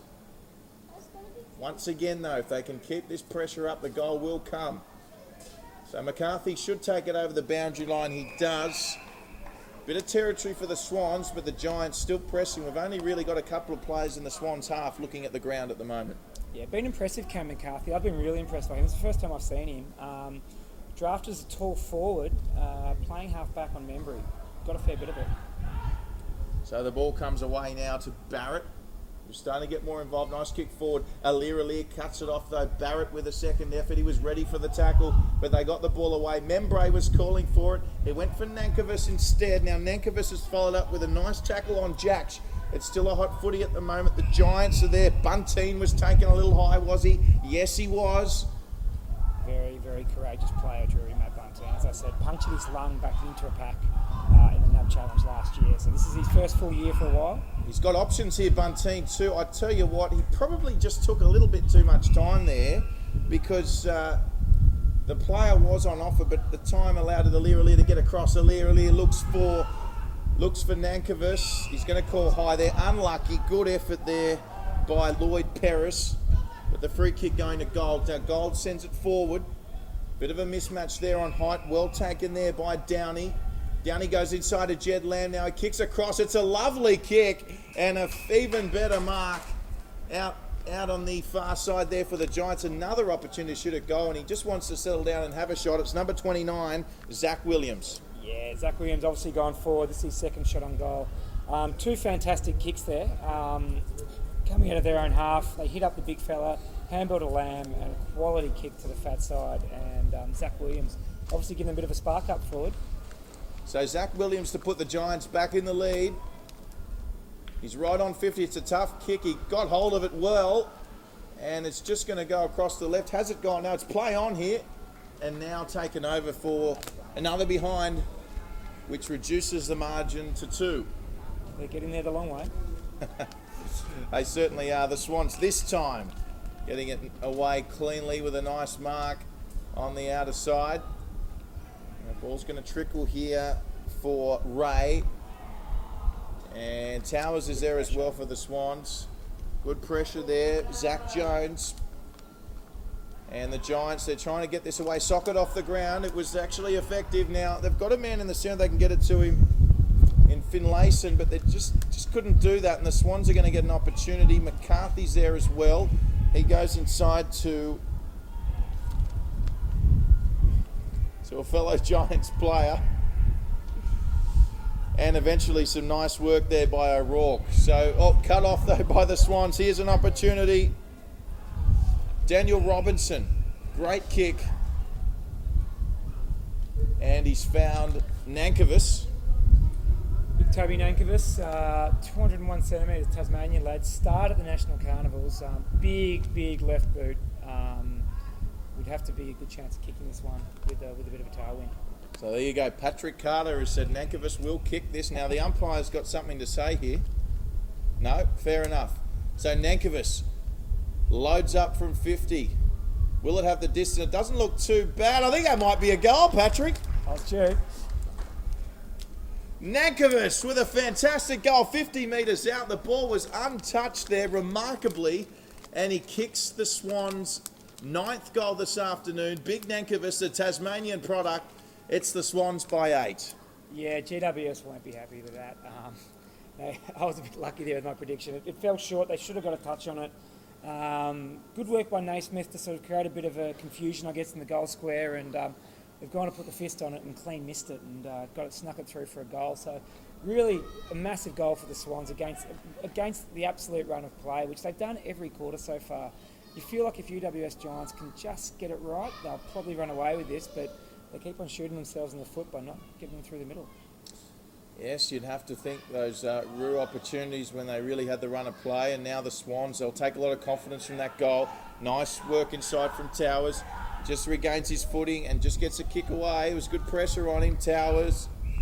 Just couldn't find the Swans player, and nice mark there from Jacks. Done some good things, Jacks. It was good pressure by Core on Towers, too, to pressure the kick. So here come away the Giants now through goals. He takes a bounce. Plenty of Swans drawing attention to him. The target up forward was Phillips. Couldn't get it. And now the Swans with the ball on the outer side. Nice mark there by Peris. He's already kicked a goal today. And what's the umpire saying here? No, he's just ruled the mark. So Jed Lamb on the mark.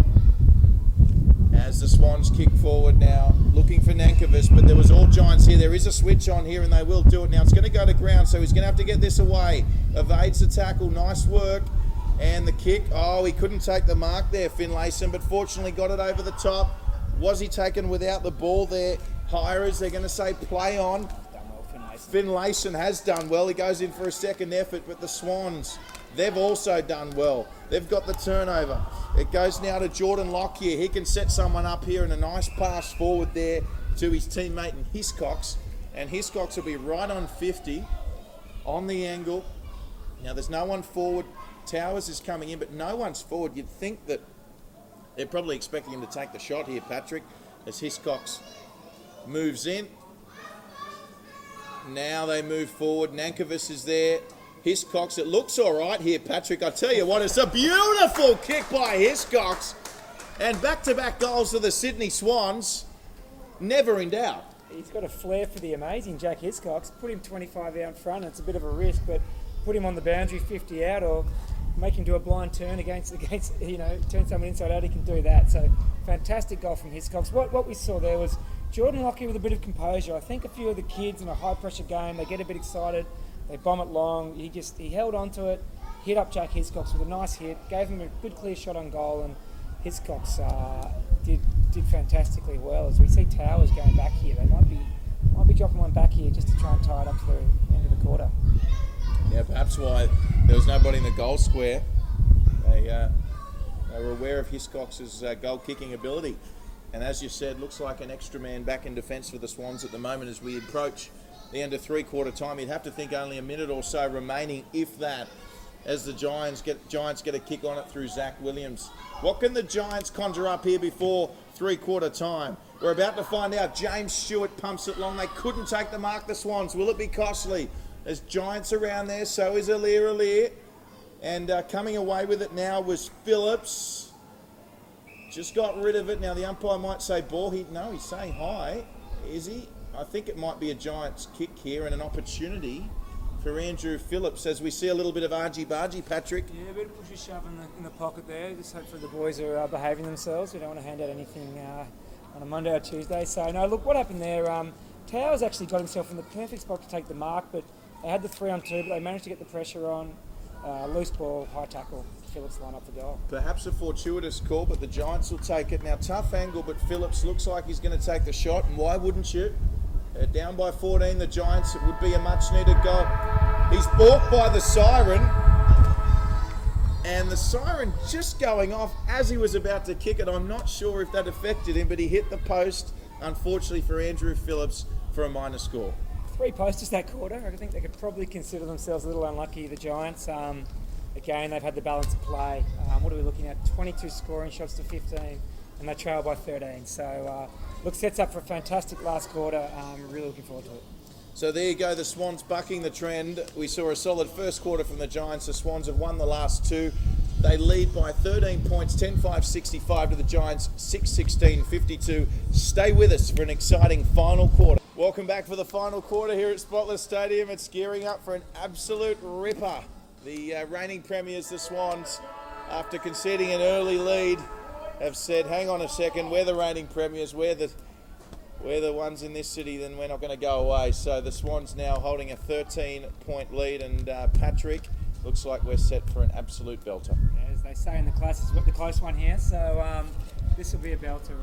I reckon the midfield will again decide it, but haven't seen much out of the GWS tall forwards yet. Boyd, Lob started well, drifted out of it. Tomlinson probably the same, so let's see if those guys can impact the contest.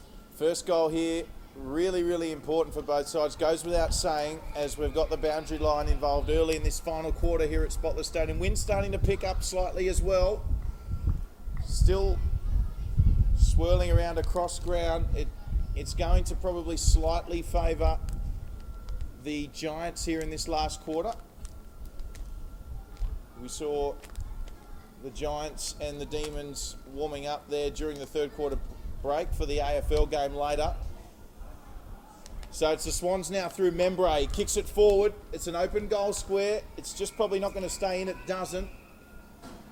Out of bounds now. So the Giants have got the quick switch on here if they want to use it through Wilson, who's got plenty of pace. We've already seen that, Patrick. Yeah, he's a good outlet player, isn't he? He's explosive pace, a beautiful kick as well, and good hands. Tomlinson now takes a couple of bounces. Got a bit too much pace for Brendan Jackie. Centres it in, looking for his captain, Jed Lamb. And a good result there for the Giants. Yeah, half forward flank here. Zach Jones and Matty Dick giving away a foot, I think, at Andrew Phillips, so they've done very well. So, boundary throw in. It was a win for the Giants, that one. As we see the two ruckmen go at it. It was Mitchell versus Lobb. I thought that the ruck pairing today of Lobb and also Gillum as well has been fantastic. Sorry, Tom Downey, I should say. Yeah, it's been a great contest in the rucks. Big Tom Downey, Rory Lobb, and Boyd can pinch it as well. All over 200 centimetres, and then just throw in Andrew Phillips as well, who's about 199, 200. It's a fearsome quartet. And Naismith is no slouch, so they really have been doing a tremendous job. Of course, Naismith part of that 2013 premiership winning side for the Sydney Swans last year in the NEAFL. As we see a free kick coming away to the Swans now through Hewitt, who I thought has also had a tremendous game as Hewitt steps on the left, comes around. It's a fantastic kick. Is it going to come down in time? Just managed to get the punch away there was Jacksh. And Alir's there for a second chance for the Swans. He picks it up, back onto the right foot. Little chip, just not enough on it. McCarthy was able to intercept it there, Patrick. Did everything perfectly, didn't he? Pick up below his knees, perfect, good explosive speed, just hit the wrong side of Cam McCarthy. He was able to pick off the intercept. Fantastic mark there from James Stewart. That was a tough one. He had Jordan Weir applying plenty of pressure. So it comes inside to Zach Williams, who's also got more and more involved as the game gone on. Speaking of involved, here's Wiley again. He switches it across the Giants. They're hungry for this first goal in the fourth quarter. They kick it long, just cut off there by the Swans. Well done. We're back around the halfway mark of the ground. Who's it going to come out for? It looks like it could be the Giants, although the hand pass has gone straight to Dean Towers. Oh, great smother there from the Giants. And nice hand pass over the top by Barrett. And just couldn't get the kick on it there was Tomlinson. So comes back out for the Swans now is Membray. He's calling for it. He can take a mark. Coming inside, I think it was Nankervis or Mitchell. Membray got to the ball first though. Good pressure from the Giants. It's end-to-end footy here at the moment as the kick comes up towards Phillips. And just couldn't take it cleanly. Here comes Jed Lamb one-on-one against Alir. Jed Lamb goes onto the left foot. He doesn't like it, Patrick, and that is an opportunity gone missing, although a valuable point. Yeah, valuable point, but geez, Jed Lamb on the left, 30 out, open goal square. You park that one down for a goal more often than not. So it comes inside to Jordan Weir now, and Weir, he switches it up as the Swans, they're trying to control this now. Zach Jones goes forward to Lockyer. Lockyer with that left shoulder heavily strapped. Nice pass inside, who finds Jake Lloyd. Lloyd goes forward and he finds Daniel Robinson, the New South Wales product. Now, could have been paid that, but probably the right decision. Unlucky there, Membray, and the ball comes down, and there's the opportunity that the Giants was looking for as it comes inside now. The Finlayson, who drives it forward, went up for the mark, couldn't grab it, and that was Biggs. But the Swans, they were able to come away out of their defence through Daniel Robinson. Yeah, Daniel Robinson there. Tim Membry just dropped the mark. It was a tough chance, and Giants again could have scored. Not enough composure going inside 50. Probably been the story all day for them. They've had enough of the ball, but they just have not been hitting their targets. Alir just limping off with some cramp here. Obviously, he's had a big game and covered some territory, and he's just going off to get a rub, I think. How important is that next goal? Pivotal. You nearly say Swans kick it. Not enough time to come back, and they've only kicked 6 for the game. We've have to kick 3, so yeah, pivotal. Just starting to open up though. Players starting to fatigue. So the Giants now, they're the ones in control. It's been a well-contested fourth quarter. Toing and throwing. No team yet to break it open as they look forward now. For big Tommy Boyd, Jed Lamb's the first one there. He's starting to up the ante now, Jed, as he gets a nice handball over the top, looking for the ruckman in lob. Haddon was there as well, and also was Wiley. And the ball trickles over the line. Zach Jones there as well. Yeah, you can see he's a tough body, isn't he? He's broken a couple of tackles today. He's only 18 years old. Works really hard in the off season. Apparently, his brother was putting him through the paces and going well. A nice tap on there by Phillips to give his teammates an opportunity. Some good tackling there from the UWS Giants. They come away with it here through Wiley, who gets a hand pass away. It came down to Haddon though. Haddon wasn't clean in possession, and the Giants have an opportunity. They've handballed it straight to Lloyd Paris, and Brandon Jack's going to get a kick away, which is going to fall almost nicely there for Nankervis, but it didn't. And here come the Giants. It's a kick from Tim Golds. I'll tell you what, it's a fantastic kick from Tim Golds, and the Giants are right back in this within a goal. What a goal from Tim Golds. Celebrating his 21st birthday today there, Drury, and not a better way to do it than that as they rush off and get some interchanges. I think the boys were getting pretty tired there. They hadn't been a break in play for a while, and a bit unlucky there. The ball just dropped short on Nankervis. Cam McCarthy, great square up, hit Golds, 50 out directly in front. Didn't look like missing, and we have got a game on our hands here. 1 goal the difference. Yeah, nice way to bring up his 21st, as you said, Patrick. Twitter going viral at the moment. Yes, happy birthday to Tim Golds and his family, 21 today, and perfect way to bring up his birthday, and it'd be even better if the Giants were to get the win this afternoon.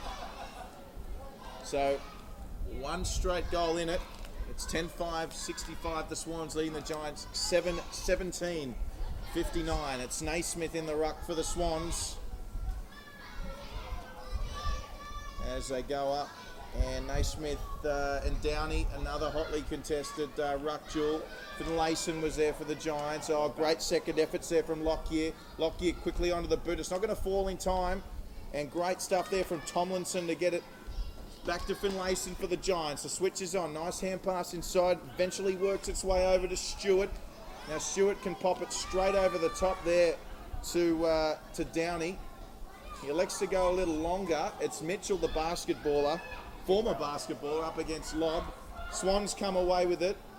Ball comes back towards Mitchell. Opportunity to put a tackle onto Mitchell. It's Mitchell on Downey. And it's going to be wrapped up. In comes Lobb. It's the big boys all together at once there, Patrick. Doesn't mind the contact, Paddy Mitchell, does he? As he just drops back to centre half back now. Good on him. Going well.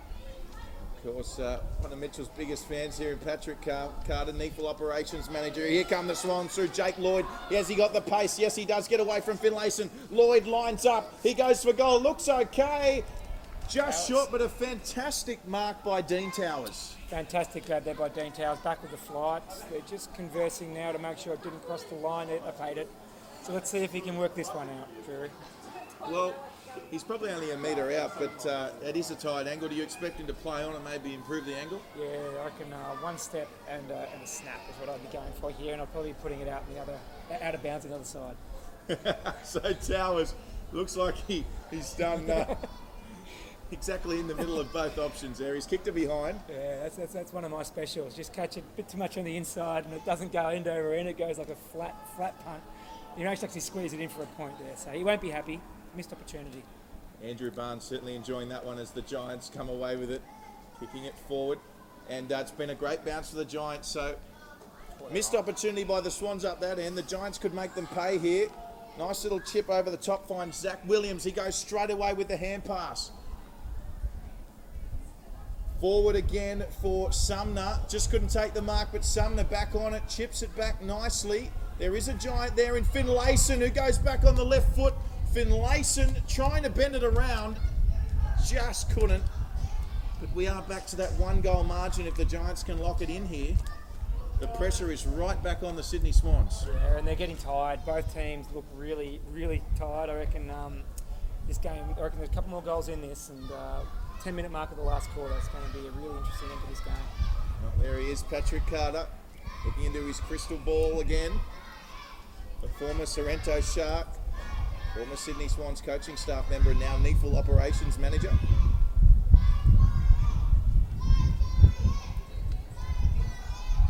The crowd building for the game later today between the Demons and the Greater Western Sydney Giants in the AFL, but for now, they've got a real arm wrestle on their hands in this NEAFL game as the hand pass inside from Barrett finds a fellow Giant. Ball coming again. I think they're looking for Sumner again. Can Sumner take the mark? The umpire says play on. Sumner trying to get it away. He does. Giants still with an opportunity. Lockyer's there for the Swans. Didn't actually travel very, very far in distance-wise, but Jordan Lockyer eventually ends up with it. And the Swans with a nice kick towards Towers, although Towers didn't take the mark. Now that could prove costly. Great second effort from Towers. He gets the ball back to Lockyer again, and Lockyer with a relieving kick to Membray. Been good Lockyer, composed, done it a couple of times. Just a little bit of extra time and hit a target. So Membray now finds himself a long way from goal where he usually is. Good pressure from Wilson. And the boundary line, the victor once again. So only a goal in this one. It's the Battle of the Bridge. Swans lead by 6. Ball comes in. Once again, Naismith's there. Great battle there this occasion with Phillips. And the ball over the boundary line. So halfway through the final quarter now, the Giants, with a small victory thus far, they've managed to reduce the gap to just a single kick.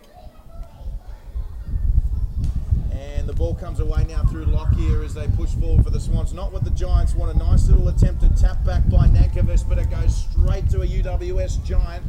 He kicks it forward, looking for the number 1 draft pick in Tommy Boyd, but I think it just got a bounce there, luckily enough for the Giants. Yeah, very lucky there. They'll take that stoppage on centre wing.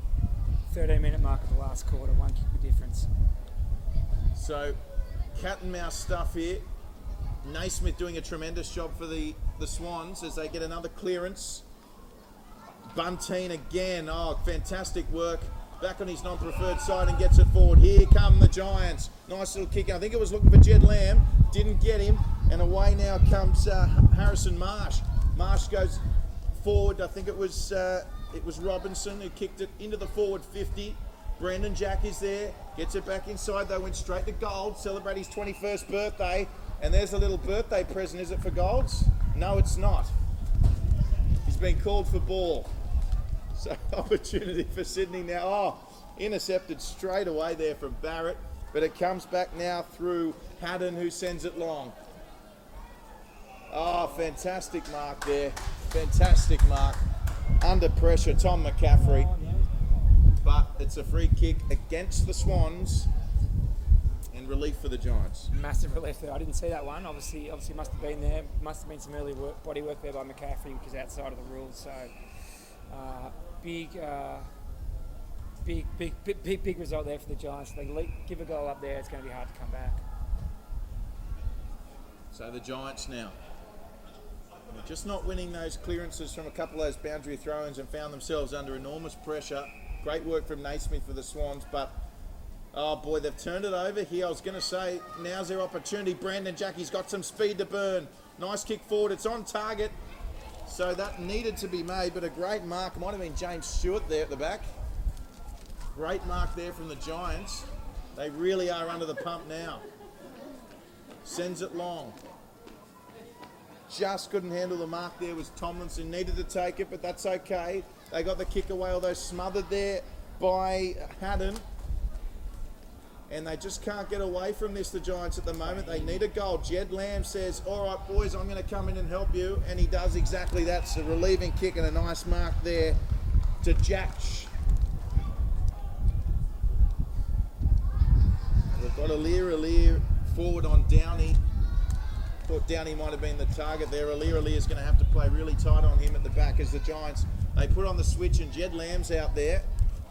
So Lamb will be looking for a bit of footy, although he goes a little bit longer and he finds that man again, James Stewart, who's been working very hard. Stewart doesn't muck around, sends it long. Good opportunity here now for Williams. Got first hands to it, just over the boundary line, Patrick, but good position for the Giants to be in. Wheels there from Zach Williams. He's got some toe, doesn't he? Really, really quick. Jones stuck with him though and forced it out of bounds. So I dare say Downey will be the target in the centre there, but it's going to come away. Another win for the Swans. Hewitt, these clearances are crucial at this time of the match. Been good, I reckon, Hewitt, in the last quarter. First time I've seen him. Done some good stuff around the stoppages. Probably had 3 or 4 kicks in this last quarter, and you're spot on, Drew. They're getting on top on the stoppages. So the wind just picking up, which can only help the Giants at this stage, but once again the Swans getting a clearance. They've got numbers at the moment. Just Nankervis there getting in the way of his teammate, but fortunately for the Swans, they're going to get a free kick. Yeah, it's Hewitt again. Your man Hewitt. First time you've seen him, but you like what you see, says Patrick Carter, NEAFL Operations Manager, who joins us today in the commentary box. Hewitt sends it long. It was a great effective kick to another one of your guys, Patrick. Oh no, Paddy Mitchell, he's turned it over. So Mitchell just rushed that one a little bit, and a good opportunity now for the Giants through Phillips. Got it away. Quick kick by the Giants through Wilson. Now they find themselves in a good situation. They can pick it up and go now. It's a good effort by Stewart, but now an opportunity with his teammate Williams. They're still going here, the Giants. Unlucky, the Swans not to get ball there. It was Stewart, but Aliir is going to have an opportunity. Pushed off the ball by Williams. And it's still on here for the Giants. They can get it, but Aliir has got the ball and given a nice pass to Membry, who did well with McCarthy right on him. Membry kicks it long. Good mark for the Giants. And they'll rebound and come back in again. It's Reed who pumps it long. They got numbers here, the Giants. Phillips with a nice chip over the top. Boyd. Oh, great work from Boyd. Great body work and a fantastic mark. A lot of pressure there from Dick, but Boyd was too good. Yeah, a bit too good, a bit too tall as well. Matty Dick's about 186. Big Tom Boyd, he's giving up 15 centimetres, and you could just see Boyd there. Very, very good grab. Just nudged him under it with the hip, all legal, and now lines up for goal. Just inside 50 he will be. The breeze will take this left. Tom Boyd's usually got a big boot on him. Distance won't be a problem. It's coming back, and Tom Boyd has levelled things up here at Spotless Stadium. The number 1 draft pick. High pressure stakes here, and he's kicked it. Much needed goal for the Giants. Spot on, Drury. It's what good players do. They take a contested mark, they go back from 50, and they kick a goal when it needs to be kicked. So, look, he'll be wrapped with that. He's probably been he started really well, probably been a bit quiet in the second and third. But, that's what you've got to do as a young player, is if you're not having a great game, just work your way into it and take your chances when you have them. And, look, 8-18 to 10-6. So you'd say the Giants have had the balance of play, but we're all squared up here and we've got about 10 to go. So it should be an intriguing end. All locked up here, as Patrick said. 10-6, 66 plays 8-18, 66. Tom Boyd on cue, levels the match. The Giants, big expectations on them this year in the NEAFL. Coming into this game as the favoured ones to win, to beat the defending champions. It comes away to Wiley. Good clearance win from the Giants. He kicks it forward. Just couldn't take the mark there was Downey. Alirali is there. It comes out miraculously for Dick. And Dick puts it forward. And he finds the boundary line. Much needed for the Swans. Is the wind really starting to pick up here, Patrick? Yeah, really starting to pick up. It's getting a bit wild. Whoever's going to be the cleanest in these conditions now the last 10 minutes will come out victor. Matty Dick there giving away 15 centimetres to Tom Downey. Boyd comes off and he cops another ruckman. Not easy for him. So umpire free kick to the Swans here.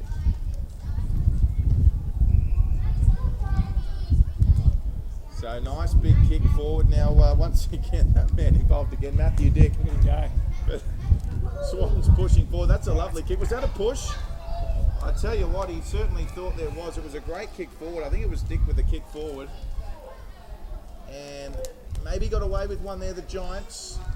Still scores all locked up here as the crowd really starting to pour in here at Spotless Stadium.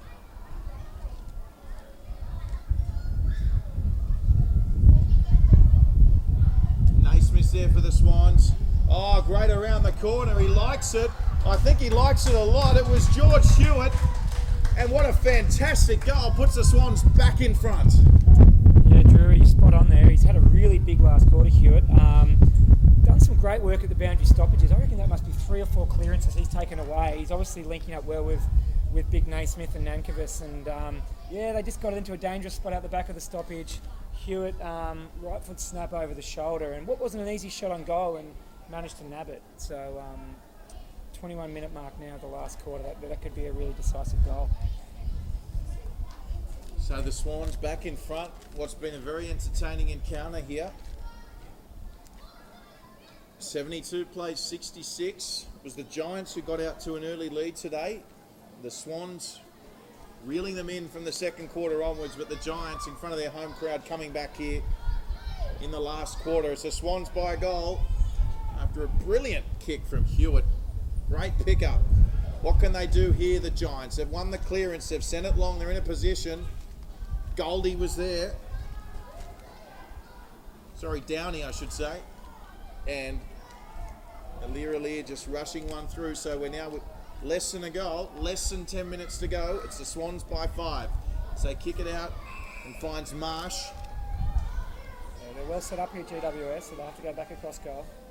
And exactly that. There he is again. Eagle Eyes Carter calling that one. It's going to come out through Matthew Dick, who's been highly involved. Kicks long.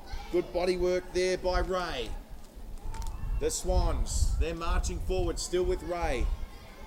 Good tackle over the top there by Reed from the Giants. The Giants, persistence paying off. They have an opportunity now. He's all by himself. There is Williams. Now he's got Downey. He's going to go to him, I think. Yes, great mark. In fact, it might be... I think it's big Rory Lobb. might be Rory Lobb, exactly right. So O'Leary just giving him a bit too much space there, and good mark from Rory. This could put the Giants in the lead, Patrick. Wow, what a game. Kicked beautifully in the first quarter. Can he back it up now when the pressure's on? Rory Lobb, he has had a great game. We mentioned they've battled well, the Giants ruckman against Naismith. And Rory Lobb, he moves in. I don't think he likes it. In fact, he's missed everything. And, well, there was an opportunity there. Rory Lobb. It's important they keep the pressure on from a Giants perspective. What can the Swans conjure up? Can they get out of this? Not one player in the Swans half at the moment. It's with Lockyer. Jordan Lockyer looks like he's going to go long. Got very close to the man on the mark. Probably affected the distance. Got touched by Naismith, who was pulled up a bit lame. And the Giants have got it here. Naismith hobbling in back play. Rory Lobb goes to him. Rory Lobb might be a target here. Nice punch away. Comes down on the deck though to Reed. Kicks it forward. It's a good tussle there. Oh, almost got the mark. Jed Lamb's coming through. Just couldn't get clean hands to that Jed Lamb. Otherwise, you could have seen a bit of magic there, Patrick. Yeah, he was through on goal, wasn't he? Just a slight fumble, and again, Jones, good closing speed, good pressure. Dangerous spot for the Giants. Sun's starting to emerge. Wind's starting to pick up. And Tim Downey also starting to get a possession, and he's put it on the foot from the ruck contest. Tom Downey, I should say. The Giants are in front again. Unbelievable. Downey, just first to pick up a short boundary throw in there. He's the only one who really reacted to it, and the big fella, I think he's 202. He just put it onto the left slipper and empty goal square for the Swans, and it snuck through. So, look, it was a cheap goal to give away by the Swans at this time of the game, and they won't like that one on the tape. So, here we go. It can only be a couple of minutes left, and 1 point the difference. Yeah, we're certainly approaching the less than 5 minutes mark now. And the Giants sensationally take the lead back. 73 plays 72, less than 5 to go. Is it Mitchell in the ruck? So Mitchell's been moved to the ruck. They win the clearance, the Swans. Crucial clearance to win. Kick away from Hiscox. They go the outer side. Wilson's there. And Wilson wins it and gets a nice kick forward now. So here come the Giants. They've just taken the lead. Quick play onto Wiley. Wiley's 50 could go from here. Wiley, he winds up. Lear's getting back. He's not going to get back in time. And Wiley kicks one for the Giants. The crowd going bananas here at Butler Stadium. The Giants. Incredible. 7-point lead. Fantastic goal there from Mark Wiley. I think you're right. Nathan Wilson had a one-on-one with Lloyd Paris on his half-back flank. They both kept their feet. It was a good tussle, but he just got a toe poke, got it going forward, and from there it was a good mark, handball over the top, and Wiley. They've just started to get their finishes right now in the last quarter, finally, after hitting the post 3 times in that third quarter. So now starting to get some value for their entries inside 50 and subsequent scoreboard pressure. Well, is it going to be one of those years? We saw the Giants upset the Swans in the AFL a few weeks ago. Maybe starting to get the wood over them, do you reckon? Do you reckon it could be the Battle of the Bridge might be finding its way on this side of the Anzac Bridge from now on? No, it's a good game, and it's a good rivalry that's building up between these two clubs. Is it the battle for the Anzac Bridge or the Harbour Bridge? Sure, both bridges. Not 100% sure. I'm from Victoria, so I'm still learning about which bridge. Well, speaking of height, Dean Towers started that, and it looks like the Swans are going to get a goal. Here they do. It's Hiscox. Well, Dean Towers, just as we're talking about bridges and heights and vertigos, Towers has managed to put in a sensational kick forward, and Hiscox, all on his own, has kicked a goal, and we're back to 1 point. What a game.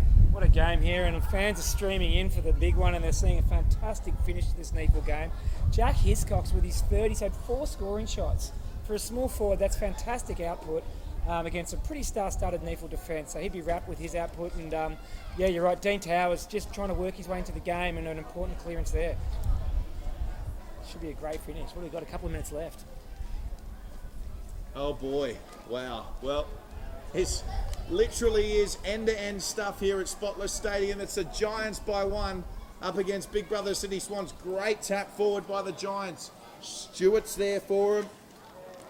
And so is Towers. That man again starting to stand tall. He kicks it forward. Giants there in numbers. Comes away back to Finlayson. He goes short. Yes, fantastic kick to Tom Boyd. Mr. Number 1 playing in 13. Boyd settles the ship, goes short. And he's found a teammate there in Golds. The man's turning 21 today. Gold sends it long.